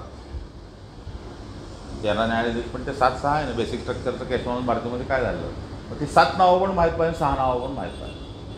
म्हणजे हे एक्सपेक्टेड नाही, पण हे सांगितलं तर जास्त आनंदी होणार की सर ते 13 आपण म्हणलं की 13चा न्यायाधीश तो कुठला होता की तो घडला केशवानंद भारती. तर हे नाही आहे. कोसारगड काय होतं, कोसारगडमध्ये काय इश्यू झालेला होता, ते लँडचं डिस्प्यूट काय, हे थोडं मी वाचलं ना त्याच्याबद्दलचं. आणि पॅनलचं काय आलं मग केशव, आणि त्यातलं कुठलं डॉक्ट्रिन आहे बाबा, हे डॉक्ट्रिन होतं का, हेन्सपोर्थ आहे, ते लागू नाही झालं. केशवानंदला नाही फायदे मिळाले, त्याचे पुढचे फायदे मिळाले सगळे. आणि त्यातनं आपण बेसिक स्ट्रक्चर काढलं. आता ही जी हे आहे हे तुमच्या आपल्या आत्ताच्या एक्झिस्टिंग दायऱ्यामध्ये येत नाही. मग याला थोडंसं म्हणजे समजा 10 जजमेंट्स तुम्ही वाचून ठेवलं असेल, जे या मोदींचं पुस्तक आहे. तर चिंतन चंद्रचूडची एक वर्षभराची सिरीज चाललेली होती बघ गेल्या वर्षी. लोकसत्ताला चिंतन चंद्रचूड लिहायचे आहे कॉन्स्टिट्यूशनच्या सगळ्या विषयांवर. मग चिंतन चंद्रचूड परत तुम्ही काढून बघितले. कॉन्स्टिट्यूशनवर आत्ता कोण उल्हास बापट सकाळला लिहितात मध्ये पहा. उल्हास बापटांनी सगळे आर्टिकल गोळा केले. मग थोडंसं वाईडर याचं झालं, कारण आता हा प्रश्न टेक्निकली तुम्ही म्हटलं केशवानंद आणि एक कॅन्डिडेटनं असं मी सांगायला चालू केलं. काही लोक जरी हे असतील ना, तसा तो फरक आहे पा की एखादी गोष्ट मांडताना त्याचं डेप्थ कितीपर्यंत जायला पाहिजे याचं मी एक लॉजिक ठेवलं की बा तुम्ही 7नं चालू केलं तर माझं कायम 12नं चालू होतं. 12 हे व्हेरिएबल आहे याच्यामध्ये. हे आता मी हे काय प्रश्न निवडले, मी आपले जसे चालता येतील तसेच घेतो आणि त्याच्यावर आपण बोलतो. याच्यातले कुठले आहेत, महाराष्ट्रातील किती लेखांना ज्ञानपीठ मिळालं आणि त्यांची नावं काय. मग तुम्ही म्हटलं की शिरवाडकरांचं हे आहे आणि तिथनं सुरू झालेलं होतं का. त्याच्या आधी खांडेकर होते, मग शिरवाडकर आहेत, मग तेंडुलकरांना नाही मिळालेला, मग करंदीकर आहेत, मग नेमाडे. नंतर पहिलाच नेमाडे आला का, त्यावेळेची झालेली चर्चा आहे. मग ज्ञानपीठ कुठलं आहे, मग ते किती अमाऊंट असते त्याच्याबद्दल ही कदाचित आपल्या डोमेनमध्ये आहे, आपण वाचलेले असेल. पण ज्ञानपीठाच्या बेसिक याचं काय प्रिमाइस आहे आणि ते कुठल्या याच्यामध्ये जातं, किती भाषांमध्ये ज्ञानपीठसुद्धा मग याच्यावर काय वेगळं थोडंसं बघायला पाहिजे. जे आहे की तुम्ही म्हटलं की ह्या सगळ्यांचं मला कॉमन दिसणारं जे अंडरस्टँडिंग आहे ते की हे आहे कायम युनिव्हर्सल काहीतरी म्हणजे वैश्विक काहीतरी सांगण्याचा प्रयत्न करा. ते खंडेरावचं पात्र असेल नाही तर सुरुवातीचं असेल. खंडेराव हे हिंदूमधलं पात्र आहे पा, त्याचं थोडं आपल्याला लिमिटेड वेळ आहे ना, थोडंसं डिक केलं ना. आता हे टेक्निक पण आहे, म्हणजे याला काय प्रत्यक्ष वाचायचं नाही, प्रिटेंड करायला पाहिजे असं वाचन आहे. आणि प्रिटेंड करणं म्हणजे थोडंसं त्याचा एखादा व्हिडिओ बघितला म्हणजे आता सगळं आपण वाचतो. आणि ह्याचं आता हे तर म्हणून म्हटलं तुम्ही प्रश्न सगळे असे वाचले ना आडवे तर तुम्हाला बऱ्याच नव्या गोष्टी दिसतील याच्यात की आपण तयारी करताना काय करायला. हे तर करूच आपण की बाबा पदं आहे ते माझ्या बायोडाटा संदर्भात आलेलं आहे, हे आहे महाराष्ट्रात हे प्रश्न असे आहेत. पण याचं ऑब्झर्व केल्यानंतर आपल्याला लक्षात येतं की हे वेगवेगळ्या याच्यात रॅपिड फायरमध्ये झालेले आहेत. तर अशा प्रकारच्या प्रश्नाला माझ्या पर्सनॅलिटीनुसार माझं नाव कल्पना आहे, तर मग कल्पना नावावर काय काय काय काय विचारलं जाऊ शकतं त्याची एक संभाव्य यादी काढली आपण. कल्पना दत्त होत्या, कल्पना चावला आहे, म्हणजे कोणकोणत्या प्रकारे इमॅजिनेशन समजा आपण म्हटलं, इमॅजिनेशन फॅन्सीमध्ये काय फरक आहे? कल्पना हा शब्द इमॅजिनेशन का फॅन्सी आहे? कल्पना आणि कल्पना म्हणजे हे जिनियस आहे का? कल्पना शब्दाबद्दलची सगळी चर्चा आहे म्हणजे कुठलंही एक. त्यामुळं हे असे प्रश्न शोधायला पाहिजेत प्रत्येक इंटरव्ह्यूमध्ये. आणि तुम्ही जर स्वतः 2 इंटरव्ह्यू असतील समजा काही लोक, तर अशा लोकांनी पण आपल्यातले अनिज असणारे प्रश्न कुठले होते आणि दुसऱ्या बाजूला संधी हुकवली असे आपल्याला वाटणारे प्रश्न कुठले होते, त्याला परत रिव्हिजिट करायला पाहिजे. हा प्रश्न आपली संधी गेली, आपल्याला चांगली संधी होती. म्हणजे IT ॲक्टचं 200 काय आपण म्हटलं 69 याच्यावर जरा जास्त बोलायला पाहिजे होतं आणि ते गेलं, माझी संधी गेली. न्यायालय रद्द केलेलं आहे आणि मग त्याचं जरा बारकाईने मी बघितलेलं जे आहे तर प्रिया ची केस जी होती समजा त्याच्याविषयीचं आर्ग्युमेंट या प्रकाराचं आलं. टागोरांची पुस्तकं म्हणजे आता काही वेळेला जनरल आलेले प्रश्न आहेत किंवा कंटेम्पररी चाललेले सिरियल्स आहेत समजायच्या माध्यमांमध्ये जे आहेत ते. गाडगे महाराजांचं कार्य असा प्रश्न आलेला होता. गजानन महाराज गजानन कशावरून कॉलेजच्या नावावरून हा प्रश्न आला बाबा कॅन्डिडेटने तसं लिहिलेलं आहे याच्यातल्या. त्यामुळं हे का जास्त पहा, मार्केटमधलं का जास्त बघणं, कारण हे अथॉरिटी म्हणजे फ्रॉम हॉर्सेस माउथ आपण हेच ते लोक आहेत जे आपल्याला परत विचारणार. आणि त्यामुळे मी काय विचारलं, यांनी काय विचारलं हे बाजूला, हे करा पण हे नंतर करा. पहिल्यांदा यांनी काय केलेलं आहे हे पहा, हे काय विचारतात आणि याचं बारकाईनं ऑब्झर्वेशन करा. पॅनल काय म्हणतं बाबा, पॅनलनं 35-40 मिनटं पण इंटरव्ह्यू विचारलेला आहे, एवढा झालेला आहे. शंतराव किर्लोस्कर आणि मग किर्लोस्करांनी काय, किर्लोस्कर कसा आला, का आला बाबा याच्यातला, म्हणजे असे प्रश्न आहेत की जे 12 प्रश्न माझ्यामध्ये आज सगळ्यांच्या तुम्ही म्हटलं की असे येतात की जे GKच्या किंवा एका सगळ्या प्रश्नाच्या पलीकडे असतात. यातले माझ्या ह्याच्यातले 28 प्रश्न होते, त्यातले 16 प्रश्न पटपट लगेच सांगितलेले आहेत. 12 प्रश्नांमधले 4 प्रश्न असे होते की जे लवकर सांगता आलेले आहेत आणि 4 प्रश्न सांगून उपयोग नाही, कारण ते कुणाच्या माझ्या दायऱ्याच्या बाहेरच होते. आणि त्यामुळं मग तयारी करत असताना फ्रॉम सेंटर टू पेरिफेरी अशी जायला पाहिजे तयारी आपली. म्हणजे माझ्यापासून चालू केलं, माझं प्रवीण नाव आहे, माझं सातारा अमुक आहे, माझं हे आहे, असं करून मी महाराष्ट्रापर्यंत आलो, मग आंतरराष्ट्रीय केलं. तयारीचा एक तुम्ही टप्पा ठरवला की दिस वीक हे नेम, सरनेम आणि स्कूल इथपर्यंत आहे, त्या पुढच्या तालुका, जिल्हा पुढच्या आठवड्याला त्याच्या रिलेटेड सगळं डेटा केला. अशी एक वही घातली आणि त्यातल्या प्रत्येक शब्द माझं नाव लिहिलं आणि त्यावर सगळे संभाव्य प्रश्न काढले. पुढचं पान माझं असं लिहिलं, माझं स्कूल नवोदय, मग नवोदयची सगळी माहिती काढली, सैनिक स्कूल त्याच्याबद्दल जे तुम्ही करता, अशी एक वही तयार झाली. आणि संभाव्य तुम्ही म्हटलं की हे एक आठवड्यावरच माझ्यामध्ये 1001 प्रश्नांची वही तयार व्हायला पाहिजे. माझ्या बायोडाटाचे रिलेटेड हे क्वेश्चन्स आहेत. आणि मग करंटमधलं की युक्रेनचा मॅप सांगता येईल का तुम्हाला बाबा, युक्रेन कसं आहे, श्रीलंकेतला क्रायसिस काय आहे, थेरवाद्यांची काय व्याख्या आहे, थेरवादी कुठं म्हणलेले आहेत, म्यानमारमध्ये असं का म्हटलं होतं की थेरवादी हे मिलिटरीपेक्षा जास्त इम्पॉर्टंट आहे, म्यानमारचं आत्ता चाललं, म्यानमारची आजची समजा बातमी आहे. त्यामुळे करंटमधल्या गोष्टी नंतर तुलनेनं आलो, कारण त्याला तुम्हाला एक्सपर्ट खूप मदत करते. पण माझ्या शाळेचं नाव आनंद इंग्लिश स्कूल आहे, तर हे मीच करायला पाहिजे ना. त्यामुळे तुम्ही असं आपण आपल्या बायोडाटाचं पटपट वर्गीकरण करायला पाहिजे आत्ताच्या लेवलला, की ज्याला कुणीही मदतच नाही करू शकणार असा एरिया पहिला पटकन सॅग्रिगेट करायला पाहिजे. आणि ज्याला मार्केट मदत करेल, ज्याला खूप लोक मित्र आहेत, काय तुमच्या क्लासमधले टीचर्स आहेत, एक्सपर्ट हे मदत करू शकते, याची एक वेगळी यादी करायला पाहिजे. आणि दुसरे जे फक्त पटपट मीच करायला आणि त्याच्यावर आत्ता काम चालू करायला, आत्ताच्या इमिजिएट याच्यात त्यावर काम चालू व्हायला काय की माझं नाव आहे, माझ्या नावाचे अर्थ आहे, तुमच्या गावाबद्दल माहिती, गावाचं नाव आहे अमुक अमुक, चौंडेश्वराची देवी आहे, वाघजाई आहे, यमाई आहे, मग याच्या रिलेटेड किनईला पण होती, इकडं पण होती, मग याच्या रिलेटेड जेवढ्या स्टोरेज मिळतील त्या काढून घ्यायच्या आणि त्या ऑनेस्टली तिथल्या तिथले लोकल आपल्या इथल्या आजूबाजूचे एल्डर्स असते त्यांच्याशी विचारलं. म्हणजे इंटरव्ह्यू हा पुस्तकाची गोष्ट, इंटरव्ह्यूमध्ये सतत तुमचा फोन चालू पाहिजे का तुम्ही कोणातरी बोलतच पाहिजे. इंटरव्ह्यू माणसांचीच गोष्ट आहे. आता समजा मी सोलापूरच्या माड्याच्या इथल्या, तर लगेच तिथले पत्रकार तिथले लोकल कुठले कुठले आहेत त्यांचे, कारण ते फील्डवर आहेत ना, त्यांच्याशी आपण बोललो. एक माणूस एक दिवस असं जे आहे ना, तिथले एखादे आपला सिनियर असेल कोण असेल किंवा ओळखीनं किंवा तुमच्याबरोबर एक दिवस मला घालवायचं, काय ॲक्च्युअल प्रश्न आहेत. आणि तसं तुम्ही, कारण इंटरव्ह्यू पुस्तक, आता पुस्तकं नाही आहे, पुस्तक हे असं आहे आणि इंटरव्ह्यू अशी हिंज आहे. आणि त्यामुळं आपलं हे आता मेन्सला समजा आपण असं म्हटलं, तुम्ही मराठीत थोडं लिहिलेलं आहे, आता जे आपल्याला मार्क ॲड करायचे, आत्ता आपण आहे ते बोलणार आहे. त्यामुळे लिहिणे आणि बोलणे याच्यात मूलभूत फरक आहे. आणि त्यामुळे बऱ्याचदा आपण, मी आत्ता सांगितलं ह्याचा तोटा काय की हे तुम्ही तयारी केली पण हे बोलायचं कसं, इथं लिहिलं बा, कायदेवाल्यांच्या बाजू केसरी 2 डिसेंबर 1846 डोळे उघडून वाचा असं सुधारक. पण आता हे मी सांगतानाच सांगणार, बोलताना त्याचं वेगळं रूप करतं. त्यामुळे बोलणं हे वेगळी प्रोसेस आहे. त्यामुळे हे सगळं बोलण्यामध्ये जायचं आणि त्यामुळे ॲक्च्युअली बोलणाऱ्या लोकांनाच तुम्ही भेटायला पाहिजे. प्रत्यक्ष त्या विषयातले तुमच्या यातले तुम्ही म्हटलं की शेती आहे, मग आपल्याला माहिती असतं ना की प्रगतशील शेतकऱ्यांनी यांना सगळं माहिती आहे, सगळं माहिती आहे गेल्यावर. किंवा प्रगतशील शेतकरी आपण सगळ्या गावाला माहिती आहे, सगळ्या 7 गावांना आपल्याला माहिती आहे की ह्या माणसाला जबरदस्त माहिती आहे. मग तात्यांना कोणी असेल त्या 4 दिवस येऊन तुमच्याकडे बोलणार आहे. त्यातनं तुम्हाला ग्राउंड बॉटम आपण म्हणतो ना अशी माहिती तयार होईल. आणि त्यासाठी आपल्या संभाव्य प्रश्नांची पटपट यादी केली आणि तसं वाटून दिलं आणि जर प्लॅनिंग केलं, इंटरव्ह्यूचं प्लॅन पाहिजे. म्हणजे वाचणार पण मीच, गावातल्या लोकांशी पण किंवा पत्रकारांशी पण मीच बोलणार, सिनियरशी पण ब्युरोक्रॅट्स मीच बोलणार आणि इंटरव्ह्यू पण मीच बोलणार, एवढं नाही होणार. तर त्याचं सगळं प्लॅनिंग पाहिजे. हे माझी गावाची माहिती आहे, हे तर माझ्या टेबलवर येऊन पडेल, ह्यांना मित्रांना सांगितलं आहे, घरच्यांना सांगितलं ह्याच्या गावाबद्दलची माहिती सांगा, हे असं डॉक्युमेंट आणि मग त्याचं मी वाचलं बोलायला लागलं.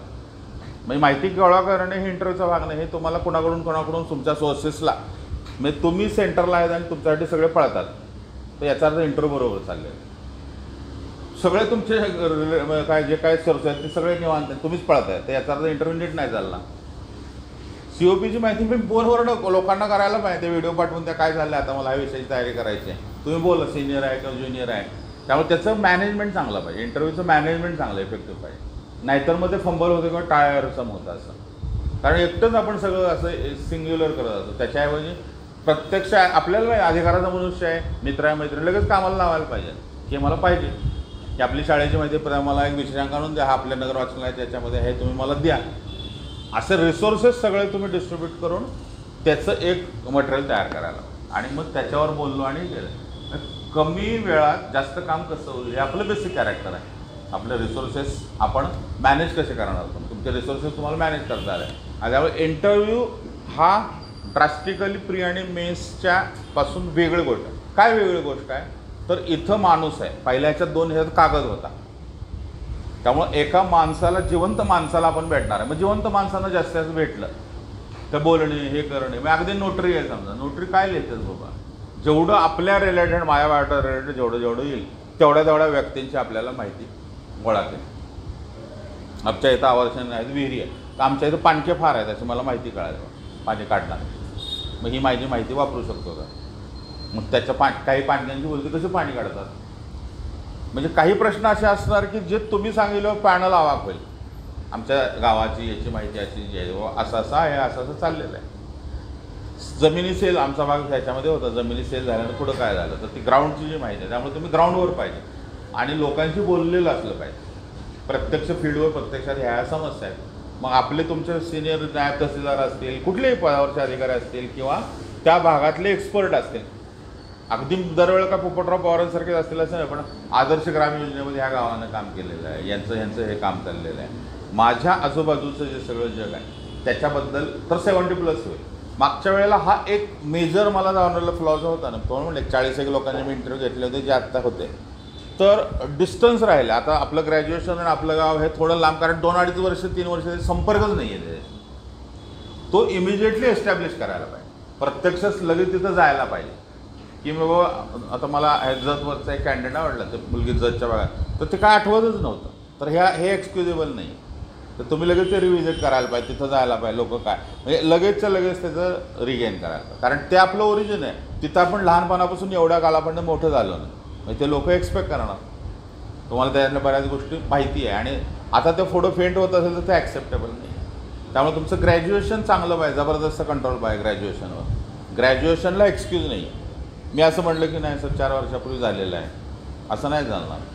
समजा आता प्रसादचा इंटरव्ह्यू होता आपला पहिला, आपलं टॉपर जे आहे असं, तर कारण बराच काळ झाला ना प्रसादच्या ह्याच्यामध्ये, बराच काळ होऊन मग कारण इंजिनिअरिंग केलं, जॉब केला इकडं.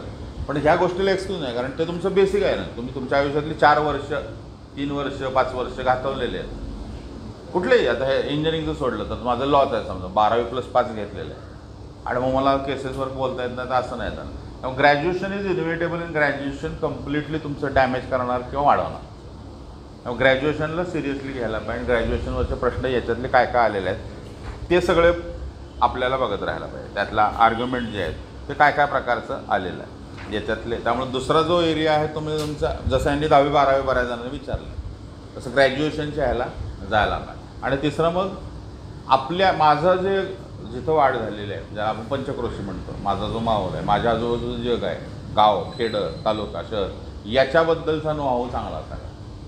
आणि मग तिसरं मग त्याच्या पलीकडचं तुमचं जे जग आहे त्या जगाशी हळूहळू आला, म्हणजे आपलं कॉम्पिटिटिव्ह जिथनं तुम्हाला माहिती आहे त्याच्या खाली खूप जायचा तुम्ही प्रयत्न करायला पाहिजे, जोपर्यंत रिझल्ट लागत नाही. रिझल्ट लागला की ते टायमिंग संपलं, त्यानंतर मग सगळे, कारण आता आपलं दूध का दूध पाणी का पाणी झालं. त्यामुळे रिझल्ट नंतर तुम्ही म्हटलं की आता जाऊन माहिती, तर ती आत्ताच गोळा करून ठेवा. वर्स्टमध्ये काय होईल, पुढच्या वर्षी लागेल. पुढच्या वर्षी म्हणजे आता जानेवारीनंतर येईलच ते लगेच. आणि त्यामुळं संभ्रमात राहायचं नाही, लगेच काम चालू झालं पाहिजे, लगेचच्या लगेच काम. हे द्यायचं मुख्य लॉजिक तेच आहे. हे आत्ता इमिजिएटली मी चर्चा करण्याचं कारणच आहे की रिझल्ट नंतरच ते चालू होतं, की ज्याचा लॉंग टर्ममध्ये तोटा होतोच. आपण नावेत तर बसलेल्या मध्ये तर थांबता येत नाही, तर मग जायलाच पाहिजे ना पलीकडे. एकदा आपण तर मध्ये आलेलोच आहे ना, आता काय झाला पर्यायच नाही आहे. करूया, आज नाही उद्या नाही तर लागणारच आहे. मग असं मटेरियल गोळा करायला पडतं. आणि वेटेज ह्याचं किती असेल पहा, हा मुद्दा मांडतो. आणि मग तुमचे काय क्वेश्चन आन्सर असतील आपण बोलू. 70-30 असा जायला पाहिजे, म्हणजे 70% वेळ तुमचा बोलण्यावर जायला पाहिजे आणि 30% वेळ, तुम्ही 10 तास इंटरव्ह्यू तयारी केली तर 7 तास तुम्ही बोलायला पाहिजे. बोलायला पाहिजे म्हणजे असे लेक्चर्स आहे की नाही, कोण असं नाही. बोलायला पाहिजे म्हणजे मॉक इंटरव्ह्यू, जर ड्रिल जास्त झाला पाहिजे, बोलावे कसे याचं जास्तीत जास्त रिहर्सल करायला. त्याला स्वतःची जर रिहर्सल केली समोर ठेवून अशी, किंवा आरशात जरी केलेली आहे की कुठलाही यांचा एक इंटरव्ह्यू घ्यायचा आणि यातले आपले प्रश्न जे आहेत ते समोर आलेले आहेत, कुठून डिग्री पूर्ण केली, आता याचं मी कसं सांगणार आहे, कोणाचं आहे ते गावकरांचं पॅनल आहे, XIPS आहे, कुठून डिग्री पूर्ण केली, आता लोणंदमधनं सर. आता हे उत्तर मग अगदी इन्फॉर्मल झालं ना. मग काय सांगायला, मग याच्यावर आपण केलं आहे की जयसिंगपूर, मग खालचा लगेच प्रश्न आला, जयसिंगपूर शहराची स्थापना कोणी केलेली आहे, जयसिंग कोण होते, बघितलं गेलं, बघायला पाहिजे का. म्हणजे या प्रश्नांवरनं मग आपलं जे नाव आहे याच्यावर कुठलंही आहे, मग त्या एरियातलं काय काय चाललेलं आहे त्या याच्या रिलेटेड आहे. त्यामुळं मग हे बोलताना लक्षात येतं की आपल्याला स्मार्ट, समजा आता प्रश्न विचारलेला आहे की स्मार्ट सिटी म्हणजे काय असतं. तो म्हटलं की स्मार्ट सिटीच्या नियोजन आयोगानं आणि आत्ताच्या या इकॉनॉमी सर्व्हेच्या बजेटमध्ये 2 वेगळ्या प्रकारच्या व्याख्या केलेल्या दिसतात मागच्या वर्षाच्या बजेटमध्ये जे आहे. दुसरं तुम्ही म्हटलं की जेन जेकब, यानजेल हे 2 अभ्यासक आहेत. जेन जेकब हे स्मार्ट सिटीवरच्या इंटरनॅशनल अभ्यासक आहेत. यांनी असं सांगितलेलं आहे. म्हणजे थोडं त्याच्यामध्ये जाण्याचा प्रयत्न केला. मग बोलताना आपल्याला लक्षात आहे की आपण ॲव्हरेज सगळं व्यवस्थित बोलतो, एक्स्ट्रॉर्डिनरी येत नाही आपल्यामध्ये, बोलण्याच्या सरावातूनच आपल्याला. मग त्याच प्रश्नाचं आपण म्हटलं ABC अनालिसिस केलं. ए म्हणजे बरं उत्तर आहे, बी म्हणजे आणखी बरं उत्तर आहे, सी म्हणजे आणखी चांगलं उत्तर. एकाच प्रश्नाची 3 उत्तरं देता आली, व्हॅल्यू ॲडिशन सकट, मिनिमाइज करून किंवा ॲडिशन करून, एक्झाम्पल घेऊन. वरंगळचं एकदम क्लासिकल एक्झाम्पल आहे. स्मार्ट सिटीबद्दल लोक असं म्हणतात की हॅपी स्ट्रीट ही चुकलेली कल्पना आहे. स्ट्रीट व्हेंडरचा असा प्रॉब्लेम आहे की तुम्ही 11 वाजता संभाजी बाग बंद करता, 8, 11, 12, 1 वाजता आम्हाला भूक लागते, तुम्ही संध्याकाळी आले की परत फिरायला उभं करता. स्ट्रीट व्हेंडरला काय तुमच्या स्मार्ट सिटीचा उपयोग होतो. हा रिपोर्ट कोणी केलेला आहे, वटिसचा काढलेला रिपोर्ट आहे की तुम्ही स्ट्रीट व्हेंडर ॲक्ट 2003 किंवा तुमच्या स्मार्ट सिटीमध्ये अर्बन कॉमन्सचा नीट विचार केलेला नाही. तुम्ही सगळे मिडल क्लास आहे. मी बँकेतला माणूस, आम्हाला सकाळी फिरायला मी बाग उघडी ठेवली, संध्याकाळी मला गार्डनमध्ये बेळ खायला गाळू. आणि मधल्या काळात माझं काय, माझा त्यावेळेला बिझनेस आहे ना, सकाळी संध्याकाळी बिझनेस आहे, त्यावेळेला मला काहीच गार्डन नाही, उपयोगाची नाही ना तुमचं गार्डन. म्हणजे एखाद्या गोष्टीवर यांनी विचारलेले कुठले कुठले प्रश्न जे आहेत, जसं सिव्हिल सर्व्हिसमध्ये आयडियल तुमचं कोण आहे, मग तो दरवेळेला टॉप डाऊन यायची गरज नाही, बॉटम अप तुम्ही असं म्हणा आमच्या इथले हे असणारे हे पहिल्यापासून. त्यामुळं तर हीच प्रेरणा आहे की एक इंटिग्रिटी आहे, कमिटमेंट. अगदी आपण म्हटलं हे तहसीलदार तुम्ही सांगितले, तहसीलदार किंवा अगदी तलाठी सांगितले, ग्रामसेवक सांगितले की यांचं काम हा सगळ्या गावामध्ये घेतलं आणि खरोखरच घेतला तो बाबा. म्हणून मग हे माझ्या दृष्टीनं आयडियल आहे. म्हणजे नॉट नेसेसरी, ज्याला आपण म्हणतो ना मीडिया ओरिएंटेड बोलणं. कितीतरी असे नाव आहेत जे जे काम थेरॉटिकली काय म्हणलं होतं, आपल्या तर चर्चेची गरज नाही आहे, पण काय की पब्लिक डोमेनमध्ये सिव्हिल सर्वंट येणं is a blot on democracy. गरजच लागत नाही. जर तुम्हाला तुमच्या एक्झिक्युटिव्हनं सांगितलं, पॉलिटिकल एक्झिक्युटिव्हनं, तर तुम्ही घ्यायला पाहिजे ना. अदरवाईज समजा नितीन करेल सर आहेत, कुठं आहेत, विराज आहेत, कुठं आहेत, हजारो असे आपले ऑफिसर आहेत की जे कितीतरी चांगलं काम आहे म्हणजे मीडियाची काय कारण त्याची गरजच नाही. त्यामुळे आयडियलचा लार्जरला काय प्रकारचा किंवा अभिजित राऊत समजा आपला विद्यार्थी आहे, अभिजित राऊत नावाचे जळगावला आय एस झाले, कितीतरी नाव तुम्हाला काय आय एसच सांगायचं नव्हे, तुम्ही तुमचे निवडा आणि त्याची कारणं शोधा. ओरिजिनल कायम वर्क होणार आहे का ओरिजिनल जे आहे, आणि त्यामुळे मग त्याचं खरं कारण काय, तुम्ही तयार केलेलं कारण काय, असे साधारणतः हे करायला पाहिजे. पण बोलण्यातूनच ते कळेल, तुमच्या बोलण्यावर जास्त कंट्रोल असायला पाहिजे आपल्या ह्याच्यात. अदरवाईज म्हणजे आपण कसं होतं, कारण ते बोलण्यातूनच काहीतरी क्लू काढतं. बराच इंटरव्ह्यू कसा होता की मला असं विचारायचं असतं पण तुम्ही बोलला म्हणून आता मी ते चालू झालं. म्हणजे आता माझ्याकडे लोडेड इन्फॉर्मेशन आणि आपण मध्येच माहिती जरूर काय सांगताना पण पुणे पेशव्यांचं आहे, अच्छा पेशव्यांचं आहे मग बोलूया पेशव्यानं, पुढची तयारी नाही आहे आपली ना. मग 3.5 आणि कुठली आहेत नाही, मग पेशव्यांचं कसं काय आपण म्हणालो. त्यामुळे प्रश्न विचारताना ते आपल्यातनंच विचारलं जातं, प्रश्न आपल्यातनंच आलेले असतात, प्रश्न असे डायरेक्टली येतच नाही, आपल्याशीच काहीतरी त्याचं लॉजिक. त्यामुळे मग आपल्या प्रश्नांमध्येच आपली उत्तरं दडलेली आहेत किंवा पुढचे प्रश्न दडलेले आहेत. आपल्या बोलण्यावर जास्तीत जास्त काम करायला आणि त्याच्यातल्या फ्लॉज त्याच्यातल्या चुका त्याच्यावर एक काम करत राहायला, आणि ती एका टप्प्यानंतर तुम्ही तुमची शैली बदलण्याचा प्रयत्न करू नका. हे सगळीकडं लागू आहे. म्हणजे एका टप्प्यापर्यंत तुम्ही बदला, त्यानंतर तुम्ही तुमच्या पर्सनॅलिटीवर रिस्पेक्ट द्या. आपण आपल्याला रिस्पेक्ट नाही दिली तर कोणच देणार नाही. त्यामुळे माझी अशी पर्सनॅलिटी आहे, मी तर भाष्य आहे, तुम्ही कितीही प्रेशर टाका माझी उत्तरं कमीच होणार. तुम्ही कितीही प्रश्न करा, मला थोडंसं विस्तारानं बोलायला लागतं, तो विस्तारानंच बोलायला लागतं. म्हणजे तुम्ही एका टप्प्यानंतर कर्टेल कर्व एक्सपांड जे काही तुमचे एक्सपर्ट सांगतील त्याप्रमाणे बदलण्याचा प्रयत्न करा. पण त्याच्यानंतर तुम्ही आहे तेच वर्क होणार आणि तेच टिकणार आहे. आणि त्याच्या कारण सगळ्या शेवटी समजा मिळेल तुम्हाला 10 उत्तरं नाही, पण पॅनल असं कळलं झालं की जबरदस्त ऑनेस्टी आहे, त्यासाठी 10 मार्क ग्रेस. कारण पॅनलला असं वाटलं की यांना थोडं प्रशिक्षण दिलं की टेक्निकल फ्लॉ ह्याच्यातले निवडून जातील, याचा 4 लेक्चर यांची जास्त वाढवू या वेळेला. पण ऑनेस्टी कुठून आणणार ती या कॅन्डिडेटमध्ये आहे. आणि त्यामुळं आपल्या फॅक्च्युअल ज्याला आपण म्हणतो ना की याला प्रेशराईज नव्हतं येत नाही, याला न प्रेशराईज होता, इनर कन्सिस्टन्सी मग असं म्हटलं इनर कन्सिस्टन्सी त्या शोधायला पाहिजे.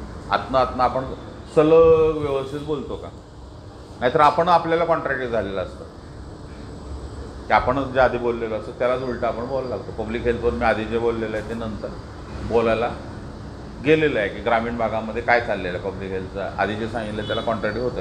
हे समजायला जरा काही मॉक किंवा तुमचा ग्रुप समजा असेल आणि ग्रुपमध्ये शक्यतो अगदी ज्याला आपण म्हणतो कोरला असेल तरच ग्रुप करा, कारण त्याचे फार काही इफेक्ट चांगले येत नाहीत जर चांगला कोरचा ग्रुप नसेल तर.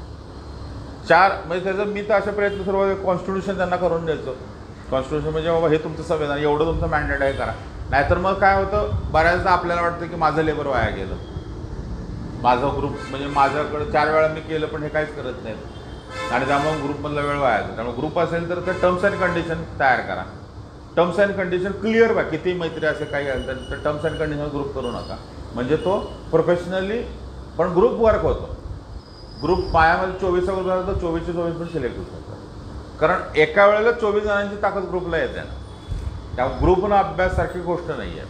तर ग्रुपनं अभ्यास आपल्याला चांगला प्रकारे करता येऊ शकतो. तुमच्या बाजूनं तुम्ही तुमचं ठरवा, तुम्ही तुमच्या बोलण्याच्या पद्धती ज्या आहेत त्या ठरवा. आजच्यात मी म्हटलं तर सुरुवातीला की हे लेक्चर माझ्या दृष्टीनं मी प्लॅन केलं नव्हतं, ते का घेतलेलं आहे तर बऱ्याच जण यातल्या निम्म्यापेक्षा जास्त जणांनी असं सुचवलं की दिस इज आवर फर्स्ट टाईम, तर याच्याबद्दल एक काहीतरी क्लू मिळाला की आम्हाला बोलायला लागेल. कारण मी आज प्लॅन केलं होतं काही मॉक घ्यायचं शनिवारचे, ते न घ्यायचं कारण जे आहे ते की तुमच्या विद्यार्थ्यांकडून आलेले रिस्पॉन्स जे होते की बेटर की तुम्ही याच्याबद्दल एक कॅनव्हास ओपन करा आणि मग इंडिव्हिज्युअली चालू करा.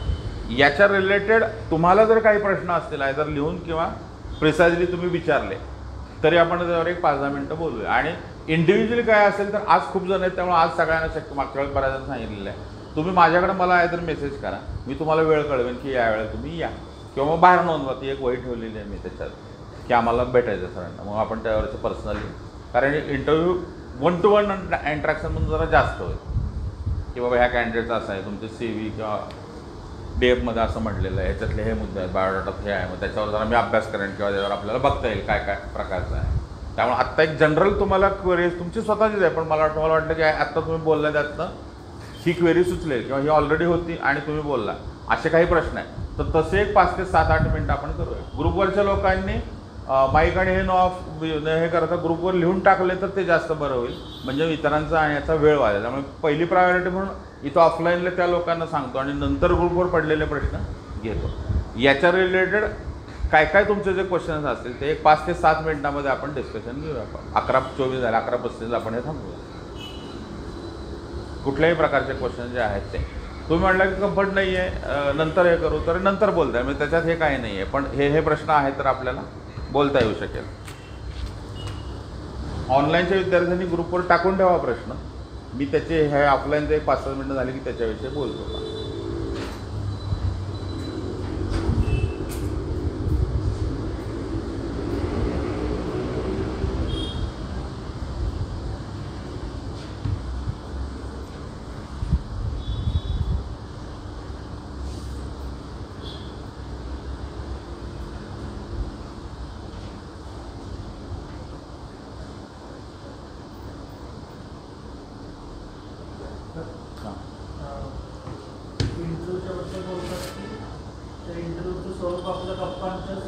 गप्पांसारखं असलं पाहिजे, ते मेकॅनिकल क्वेश्चन आन्सर फॉर्मॅटसारखं नसलं पाहिजे.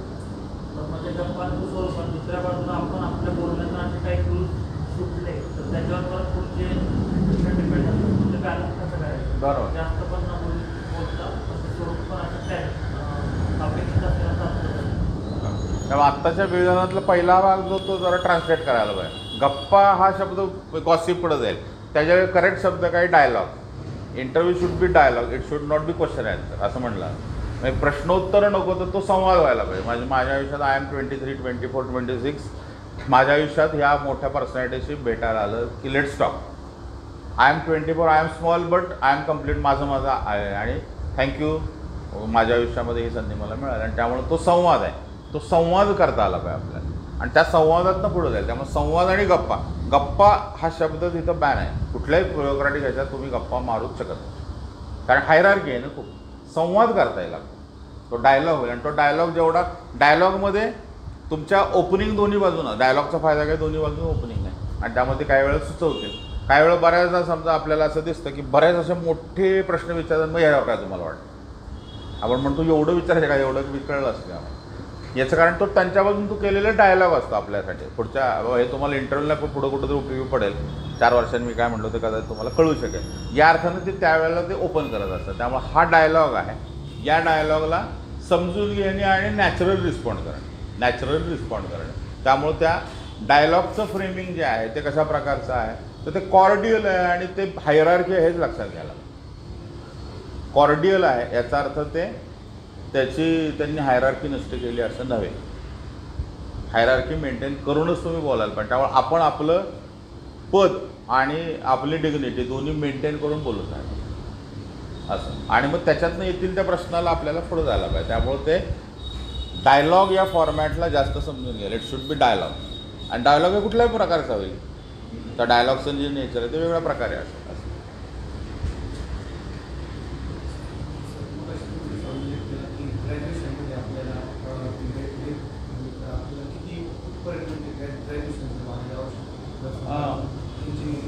इंजिनिअरिंग झालं समजा माझं मेकॅनिकल आहे तर मी टॉमसॉम तरी कुठलं तरी तुम्ही करून ठेवलं. थेरम मशीन माझं चांगलं आहे, हायड्रॉलिक चांगलं आहे, कंबशनला मला चांगलं आहे ते. कारण ते नकल जॉईंट काढापासून काही पण सांगू शकतो. उदाहरणार्थ समजा किंवा तुमचं जे डिसिप्लिन असेल त्यातनं एस्केप होण्याचा एक मार्ग म्हणजे तुमचे 1-2 फेवरेट विषय करा.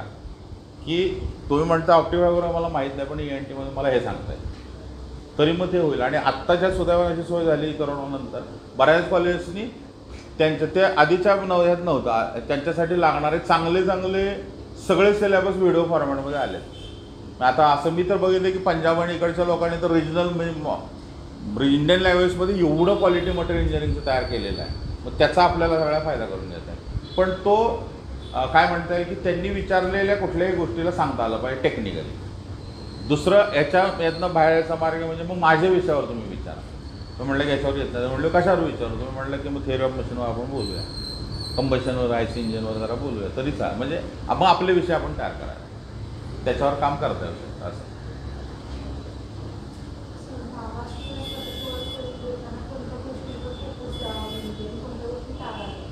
महाराष्ट्राच्या रिलेटेड आता आता याच्यात बऱ्याचदा कसं होतं की निगेटिव्ह असेल तर मायनर थोडे निगेटिव्ह थोडे आले तरी चालेल. मायनर निगेटिव्ह म्हणजे कसं आहे की शेवटचा पॅराग्राफ माझ्याकडून नीट वाचला जात नाही. आपण सगळं आयडियल स्वतःबद्दल सांगता कामा नये. म्हणजे आपण अटेंटिव्ह आहोत, गुड लिस्नर आहोत, पण तसंच बऱ्याचदा आपण असं म्हटलं की मधला काही काळ माझा जो आहे तो कॉन्सन्ट्रेशन 1-2 मिनटं लूज होतो माझं. असे काही निगेटिव्ह पॉईंट ज्याचे मायनर हार्म्स आहेत अशाची यादी आपली करायला पाहिजे आणि ती मध्ये मध्ये मध्ये पेरायला पाहिजे. सतत असं चांगलं आपल्याबद्दल बोलत राहिलं तरी ते मेकॅनिकल होतं किंवा ते कोण गृहीत नाही, म्हणजे ते कोण मानत नाही. त्यामुळं मग सुरुवातीच्या काळामध्ये आपण असं म्हटलं की मला एक पहिल्या 4थीच्या ह्याच्यापर्यंत तसा मी काय ॲव्हरेज स्टुडंट होते किंवा होते. माझं ह्यानंतर बाबा इकडं जास्त लक्ष आलं आणि नोट्स काढण्याची पद्धती आमच्या शाळेच्या आणि याच्यामध्ये कधीच नव्हते. त्यामुळे आपलं स्वतःचं लाईफचं ऑब्झर्वेशन करून त्यातल्या अकॅडमिक्सचे काही मुद्दे इकडे शोधून लिहिले चक्क आणि ते बोलण्याचा प्रयत्न केला. टाळलं पाहिजे हे ते की खूप आदर्शात्मक सांगता कामा नये आणि बॉटम अप सांगायला पाहिजे. की आमचे एक जांभळे गुरुजी होते, ते सांगायचे की सुंदर अक्षर हात करायला लागेल नाही, ह्याचं महत्त्व मला लक्षात आलं. माझं तुलनेनं बरं अक्षर आहे, पण हा लाईफ इन्सिडेंट नॅरेट करायला पाहिजे की हे आमचं असं सांगितलं. त्यामुळे लाईफ इन्सिडन्सेसच्या आधारे काही प्लस आणि काही मायनस असे आपण त्याचं गुंफन करून ते बिल्ड करून ते स्ट्रक्चर्ड पाहिजे. मग ते आयत्या वेळेला इंटरव्ह्यूला प्रश्न आला आणि ते बोलला असं नाही होणार. त्याच्या आधी प्रिपरेशन लागेल की माझं असं व्यक्तिमत्व आहे.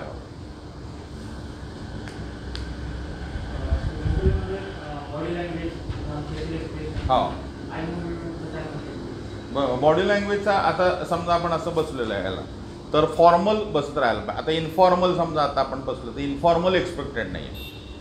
म्हणजे आता समजा टेबल आहे तर असं मी बसलेलं आहे असं पण एक्सपेक्टेड नाही. हां तुमचं काय म्हणणं आहे, तुमचं काय म्हणणं आहे, मग असं आहे. अगदी आपण काय पाय हे करून नाही बसणार, पण बॉडी लँग्वेजचा अर्थ काय अटेंटिव्ह आहे, सावधान पोझिशनमध्ये आहे आणि तुमच्या सगळ्या पॅनलकडं माझं सिम्बॉलिक लक्ष आहे. मग याच्यानंतर आता समजा माझं असं होतं हात थोडे हलत आहे तर याचं हे आहे की बाबा स्टुडंटचे याच्यावर जाऊ नये, आर्मच्यावर हात हालचाल होऊ नये. टीचरला ते चालेल, पण आता ही कन्व्हेन्शनचं फार लोड तुम्ही घेऊ नका. म्हणजे नाहीतर मग काय होतं डेव्हिएशन निष्कारण यायला लागतं. बॉडी लँग्वेजचा अर्थ आहे की तुम्ही स्वतःला सांगताना त्याच्याकडे जास्त लक्ष जात नाही ना, एवढं बघितलं की झालं. नाहीतर मग आपलं त्याच्याकडे जास्त लक्ष व्हायला लागतं का. आता मागच्या वेळी समजा काही जणांचे पाय हलत होते, मग ते त्यांनी बंद झाले. असं पाय हलायचा बोलताना ते बंद झाले. त्यामुळं बॉडी लँग्वेजचा एवढाच अर्थ आहे की ती माझी डिग्निटी आणि माझा एक फॉर्मल तिथला प्रेझेन्स जो आहे तो तिच्यामध्ये असायला पाहिजे. आयडियली याला टेकून बसायला पाहिजे का पाठ याला जे आहे ते, आणि मी जी पोझिशन घेतलेली ती अशी समजा आहे तर अशीच ठेवायला पाहिजे का, अशी ठेवलेली तर अशी ठेव. असं थोडं मला अफोर्ड असं बांधल्यासारखं होतं का. त्यामुळं मग असं केलं तर थोडंसं आणि थोडंसं पाठीला मी वाकवलं तर ते बरं पडतं का, याची थोडीशी सुरुवातीपासून प्रॅक्टिस करायला. ते खाली टेकलेले आणि पुढं मग ओपन गेलेले. अदरवाईज मग बऱ्याच वेळेला पार्डन मी मग ती खूप वाकलं तरी ते बरोबर नाही आहे. आर्ट ऑफ लिसनिंग आपण जे म्हणतो त्या ह्याच्यामध्ये तिथंच बसून पार्डन मी सर ते वाकायची गरज नाही असं. आता म्हणजे समजा ज्या नॅचरल आपल्या सवयी आहेत त्याच्यामध्ये जास्त जास्त ठेवायला पाहिजे, ज्या आपल्या नॅचरल सवयी आहेत. आणि फॉर्मल स्ट्रक्चरच्या ह्याच्यामध्ये जात असताना ब्युरोक्रॅटिक सवयी ज्याला आपण म्हणतो. म्हणजे उदाहरणार्थ ब्युरोक्रॅटिक सवय म्हणजे तुम्ही सांगताय की असं असं मेढा नावाचं गाव आहे त्यात आणि कोणीतरी बोललं, पुढून काही बोललं तर त्या मुवमेंटला थांबायला, त्या मुवमेंटला म्हणजे आपल्यात फ्रिक्शन येतं गावात. नॉट का होईना गॅप पाहिजे. वर आलं याचा अर्थ ते की चांगला कॅन्डिडेट नाही. आपण कुठल्या तंत्रेत असतो की नाही तर मी विस्टर्न पॉईंट म्हणून मी आपण सांगायला बघतो तर ते ब्रीच ऑफ किंवा कंटेम्प्ट ऑफ कोर्ट होऊ शकतो. म्हणजे ही याच्यातली अनसेडच आहे. ॲथॉरिटी पुढची सिनियर माणूस जी सर येस सर जे तुम्ही शब्द ऐकले काय हंबल पिटिशन हे एक सबमिशन आहे सर. त्यामुळे ती भाषा ही हायरार्कीची भाषा, त्यामुळे ती गॅप पाहिजेच आहे. त्यामुळे काही वेळ ते चेक करायला आणि आपले त्या प्रकारचं ध्येय नसेल तर आपण बोलत राहतो आणि मग तो थोडासा नाराज पॅनलचा सूर येणार. बघा कसं काय पॅनल बोलायला लागलं की त्या मुवमेंट, याचा अर्थ दोन झाले ना की याचा अर्थ त्यांना आपला मुद्दा कळाला आणि ते नव्या प्रश्नाकडे आले किंवा त्यांना याच्यात इंटरेस्ट नाही आपण सांगतो म्हणून थांबायला पाहिजे. कारण आता समजा म्हणले तर ते पुढं म्हणले हां बोला तर आपण ते मुद्दा कंटिन्यू करायला पाहिजे. किंवा आपल्याला कळत नाही तर मे आय कंटिन्यू दिस असं विचारायला पाहिजे. परत ते थांबवल्यावर परत आपण स्वतःच त्याची सूचना हो म्हणून घेतली आणि बोलला असं नाही करता का. थांबवल्यावरचं जे आहे. एज्युकेशन क्वालिफिकेशन बऱ्यापैकी डेप्थमध्ये जायला पाहिजे. एज्युकेशन समजा मी MBA केलेलं आहे आणि माझं इकडचं, तर त्याच्यावर बऱ्यापैकी जायला पाहिजे. बऱ्यापैकीचा अर्थ काय आहे तर गांभीर्यानं त्याच्यातल्या एक्सपर्टला आपल्याला उत्तर देता आलं. वायवा समजा आता ओरल चालल्या इंजिनिअरिंगचे विद्यार्थी ओरल चालल्या सध्या. आता त्या काळात तुम्ही जे केलेलं ते सगळं परत रिकॉर्ड करण्याचा प्रयत्न करा. ओरलची तयारी आपण कशी केलेली आहे बरोबर. समजा राज्यशास्त्रात PG नेट सेट झाले तर ते सरळ सरळ म्हणतील ना की फुकोनं सांगितलेल्या 3 पुस्तकांची नावं सांगा. एक्सपेक्टेड आहे. मी नेट सेट जर केलेलं असेल ना तर ते एक्सपेक्टेड आहे.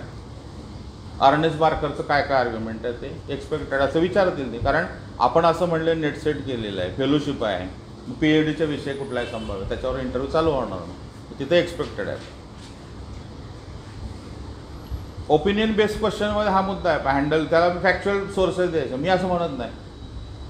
नॅशनल हेल्थ सर्वेचा असा मुद्दा आहे किंवा नॅशनल NFHSनं असं म्हणलेलं आहे, WHO असं म्हणणं आहे, नीती आयोगाच्या 30 yearsमध्ये असं आहे. म्हणजे सोर्सेसच्या आधारे आपण सोर्सेसच्या मागं, नाहीतर स्वतः ओपन झालं तर ते फायरिंग होऊ शकतं. त्यामुळे मग सोर्सेसच्या मागं आपल्याला सगळ्यात सोर्स काय म्हणतात. आपले पर्सनल अशी गोष्टी येतच नाही, कारण आपण पर्सनल चाललेलंच नाही आहे. त्या पोस्टसाठीच आपण चाललेलं. त्यामुळे पोस्टचं सगळं जे लॉजिक आहे ते तुमच्या सोर्सेसच्या आधारेच येईल असं. आता आरक्षण समजा आता म्हटलं भोंगा, तर पोल्युशनवरचं टेक्निकल माहिती तुम्हाला पटपट सांगता आली पाहिजे. ह्या वर्डिकमध्ये पोल्युशनला एवढे सांगितलेले होते, एवढे डिसेबल आहेत, ह्याला एवढे आहे, आणि याच्यामध्ये हे नाही, रात्री 12 नंतर ह्या केरटमध्ये केसेसमध्ये असं सांगितलेलं होतं. आरक्षणामध्ये MR बालाजीमध्ये असं झालेलं आहे, इंद्रायणी साणीमध्ये अशामध्ये आहे, याच्यामध्ये चंपकद्वारामध्ये असं म्हटलं होतं, सज्जन कुमार. म्हणजे त्याचं टेक्निकल आर्ग्युमेंट जे आहे ते क्लिअर पाहिजे आपल्याला, त्याचे आर्ग्युमेंट जे आहेत. मग ज्ञानव्यापीच्या सर्वांमध्ये पहिलं आर्ग्युमेंट कधी, पहिलं इंटरव्हेन्शन 12 तारखेला, 18 तारखेला, 16 तारखेला. म्हणजे टेक्निकल आर्ग्युमेंट, पर्सनल काही संबंधच नाही, तांत्रिकच आहे आपली पद. त्यामुळे टेक्निकल माहिती जी चांगली असायला पाहिजे, कोणते कायदे कोणते नाही आहे त्याच्याबद्दलचं आकलन जे आहे ते. मग याला काय, आता जसा हा एक प्रश्न आहे, त्याला काय करायला पाहिजे. म्हणजे आता समजा सेक्शुअल हॅरॅसमेंट हा शब्द विचारला येतो, तर हॅरॅसमेंट आणि ॲट्रॉसिटीत फरक काय असतो. आता इथे विचारलेला प्रश्न आहे, ॲट्रॉसिटी आहे, हॅरॅसमेंट, ह्याचा विचार झाला पाहिजे की तुम्ही सेक्शुअल ॲट्रॉसिटीज असं का म्हणत नाही आणि हॅरॅसमेंट असं का म्हणत नाही, त्यातले नेमके भरते. त्यामुळे त्यावर थोडंसं ब्रेनस्टॉर्म झालं तरी ते लक्षात येऊ शकेल. मग प्लॅन बी असायला पाहिजे. प्लॅन बी असावाच असायलाच पाहिजे जे आहे. पण प्लॅन बीला मिनिमम रिस्क घेतली, माझ्यामध्ये 1 मेन्स दिल्याशिवाय प्लॅन बी करू नये. 1 मेन्स द्यायला पाहिजे, 2 अटेम्प्टमध्ये 1 मेन्स व्हायला पाहिजे. त्यामुळं आणि प्लॅन बी नाही असं सांगितलं निगेटिव्ह इम्पॅक्ट येणारच. प्लॅन बी असायलाच पाहिजे. मग प्लॅन बी तुम्ही असं म्हणला की ही परीक्षा देणे हाच माझा प्लॅन बी आहे. त्यामुळं असं म्हणजे ब्युरोक्रेसीची सवय काय असते तुम्ही म्हटलं की ते म्हणले तुमचा आवडता फिल्म अभिनेता कोण आहे, कोण नाही, असं उत्तर नाही आहे. सांगायचंच आहे कोणतरी आहे, कारण त्यांनी असंच प्रश्न डिझाईन केले. त्यामुळे तुम्हाला त्या प्रश्नाचं उत्तरच देणं आहे. मला कोण आवडत नाही उत्तरच नाही. मग तुम्ही नंतर सांगा पर्सनली मला, तुम्ही विचारले फिल्म अभिनेता कोणता आवडीचा आहे, त्यामुळे तुमचा प्लॅन बी काय आहे. तर माझा प्लॅन बी आहे की ही परीक्षा परत देईल. पण प्लॅन बी नाही आहे हे उत्तर असं, कारण त्यांनी प्लॅन बी काय आहेच विचारले. त्यामुळे प्लॅन बीवरची सैद्धांतिक चर्चा अपेक्षित नाही आपल्याकडून, आपल्या लेवलला. त्यामुळे प्लॅन बी हा आहे सर की हीच परीक्षा परत देईल, यालाच मी प्लॅन बी म्हणलं. नाही प्लॅन बी म्हणजे अरे असं नाही मला म्हणायचं. मग ते बोलल्यावर मग आपण म्हणलं, मग थोडीशी स्पेस ओपन होते ना. त्या अर्थानं ओबिडियन्स, ज्याला आपण वेबरनं काय, ओबिडियन्स हा सगळ्यात महत्त्वाचा कॅरेक्टर. ओबिडियन्स पहिल्यांदा तुम्ही सांगता ते फॉलो करा. Who is your favourite political leader. No it's very difficult असं नाही. विनोद तावडे माझे जे आहे ते कुठले असतील तुम्ही म्हटलं की हे माझे आहे त्याच्यामुळे मला आवडतात ते, हे जे 6 कॅरेक्टर आहे. तुम्हाला जर प्रश्न असा आलेला आहे, काही वेळा असं होणार नाही की आपल्या डोमेनच्या आवडीच्या ह्याच्या पलीकडे येणार, पण प्रश्नाला त्यांनी सांगितलेल्या प्रश्नाला उत्तर देणं हे माझ्यावर बाइंडिंग आहे, कारण ओबिडियन्स हा त्याचा पहिला क्रायटेरिया. आपण असं म्हणू अशी भूमिकाच असं ब्युरोक्रेटिक होणारच नाही. म्हणजे ताबडतोब घरी जा, मला कोण आवडतच नाही. आता राजकारण तुम्हाला माहिती आहे कसं चाललेलं आहे. तुमच्या नीतीच्या चर्चा ऐकायला आम्हाला इंटरेस्ट नाही आहे. प्रश्न काय आहे, पॉलिटिकल लीडर कुठला तर सांगायला पाहिजे. या 6 कारणांमुळे हे आवडतं, संपलं. म्हणजे तुम्ही विचारलेल्या प्रश्नाला शार्पली उत्तर त्याच्यामध्ये दिलेलं जे आहे.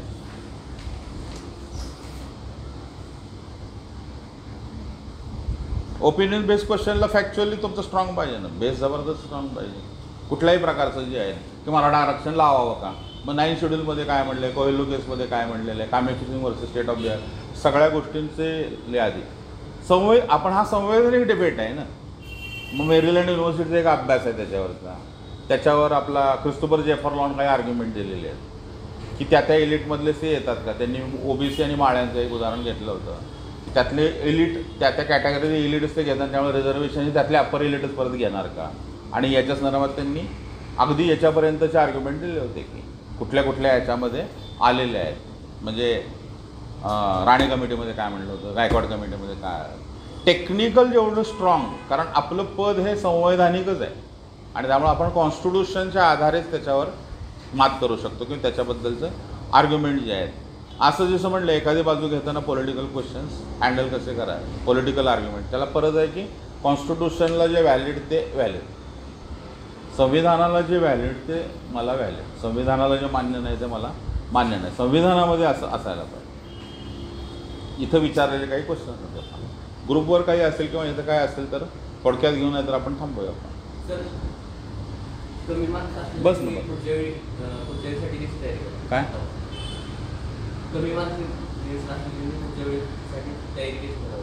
पुढच्या वेळेसाठी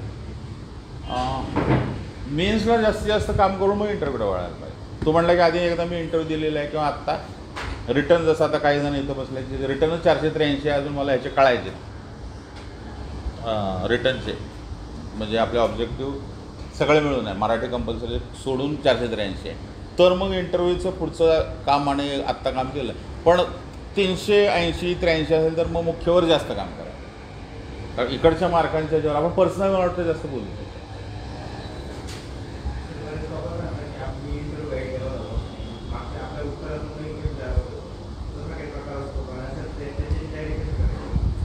त्याला रियायच प्रॅक्टिस करूनच त्याला अशा प्रकारचे अचानक प्रश्न अंगावर आले तर हँडल कसे करायचे.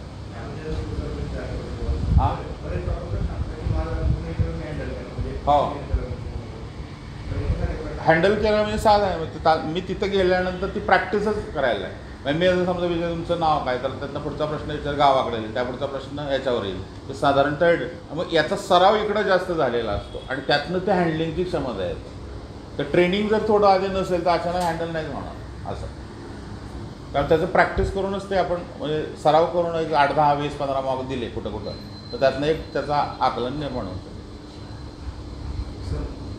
गव्हर्नमेंटनं CA सगळ्यांना CA सगळ्यांना हो सर्व धर्मांना परवानगी आहे. हां पण आपल्या कॉन्स्टिट्यूशन मध्ये सेक्युलरिझमचं आपलं मूलभूत तत्व आहे. हो असा प्रश्न आला की तुम्हाला काय वाटतं की ह्या धार्मिक त्याला बरोबर आहे. मग तुम्ही असं म्हणलं की चंद्रचूड असं म्हणाले, गजनरगडकरांचं असं मत आहे, सिक्रींनी असं म्हटलेलं आहे. तुमचं काय मत मग त्यावर? कुठलं यातलं सिक्रींचं मत मला पडतं. माझं मत येणार नाही, कारण स्टुडंटला ते मतच नाही. स्टुडंटनं 40 वर्ष अभ्यास केला तर मत यायला केवढा अभ्यास पाहिजे. तर त्यातल्यात बाबा मला असं त्यामुळे आम्ही स्वीकारलं, त्यांनी सांगितलं तुमचं काय स्वीकारलं. मी स्वीकारलेला मार्ग आहे की याच्यामध्ये सिक्रींचं मत जास्तीत जास्त जगभराच्या तज्ज्ञांनी मान्य केलेलं आहे, म्हणून मला सिक्री सर म्हणतात ते मान्य. मग त्यामुळे त्याच्या अशा याच्यावरचा पोझिशनल म्हणजे याच्यावर फार लोड काय घ्यायचं नाही. तर याच्यावर मग अभ्यासक आपले तयार असते. गौतम भाटे यांनी त्याच्यामध्ये असं म्हटलेलं आहे. मग गौतम भाटेचं 9 ॲक्ट नावाचं पुस्तक, त्याच्यात अशी चर्चा आली, याच्यात अशी चर्चा आली. आणि तुम्ही म्हटलं असं माझं मत सांगा, तर सिक्री सरांचं मत आहे ते माझं मत. त्यावेळेला मला असं म्हटलं ADM जबलपूर चुकलं, कारण फलीनर्मण म्हणतात. ADM जबलपूर केस आहे उदाहरणार्थ समजा, ADM जबलपूरमध्ये घोटाळा झाला हो, तर ADM Jabalpur is a failure, that's not me, that is none other than फलीनरिमन. फलीनरिमन असं म्हणलं, मग फलीनरिमनच्या मागोबरोबर करून आपण प्लीड करू शकतो. मग अशी महाराष्ट्रातली नावं शोधायला पाहिजे. जसं आत्ताच्या काळात चपळगावकर सर आहे समजा, किंवा आधीच्या चंद्रशेखर धर्माधिकारी होते. त्याच्यामधले डिस्प्युटेबल असणारे लोक शक्यतो किंवा पॉलिटिकल इंटरव्हेन्शन असणारे लोक बाजूला टाकायला. आता श्रीहरी आणि समजा हे आहेत, पण ते आता राजकीय याच्यात काही वेळेला आलेत, मग ते शक्यतो संदर्भ टाळायला. कम्प्लिटली भास्कर आव्हाड सर आहेत, ते कम्प्लिटली अकॅडमिक्स होतं, मग अकॅडमिक सांगायला. भास्कर आव्हाड सरांचं नाव घेऊन आपण सांगू शकतो की त्यांचं असं मत आहे, कारण त्याचं क्रेडेन्शियल टिकून आहे. मग त्या मताचा त्या नावाचा उल्लेख जरी याच्यात झाला तरी चालेल. पण पॉलिटिकल याच्यामधनं आलेलं सदावर्तींचं असं आहे असं हेच चालणार नाही, कारण ते कंटेस्टेड आहेत ना. अनडिस्प्युटेड असे जे लोक आहेत की जे बियॉन्ड एनी, कोणालाही त्याबद्दल वादच नाही, अशा लोकांचं मत तुम्ही सांगून आणलं की हे मत मान्य करतायचं असं. म्हणजे तुमचं मत आहे मी काय कैलास पर्वतावर राहून असं मी मत झालं असं नाही होणार ना आपलं. माझं मत अभ्यासातूनच येणार ना. मग तो अभ्यास त्यांच्यासमोर सांगायला पाहिजे की ह्या 4 लोकांचा मी अभ्यास केल्यामुळं मला असं वाटतं. आणि ते वेगात मग ते कन्क्लुजनला आपण असं आलं. ह्याला तेच म्हणलं इंटरव्ह्यू ही प्रॅक्टिसची गोष्ट आहे. काय सांगायचं काय नाही ह्याचं पटपट टेक्निक जे आहे ना ते डेव्हलप करता येऊ शकतं असं. याच्यावर 1-2 प्रश्न आहेत का बघतो मी ते. याच्यावर कुठले विचारलेले नाही. बॅच नाही घ्यायचो पण कारण त्या बॅचचा प्रॉब्लेम तो आता जसं झालं तसं होतं की आपल्याला वाटतं मला वाटतं की मग माझा वेळात जास्त वाया. इंडिव्हिज्युअल त्याचं जास्त इंटरॅक्शनचं स्वरूप होईल. बॅच असा फॉर्मॅट त्याचा नसेल. जे मला वाटतं किंवा त्या कॅन्डिडेटला वाटतं की तयार जसं आज काही जणांना म्हटलं की तुमचं मॉक घेऊन बघू.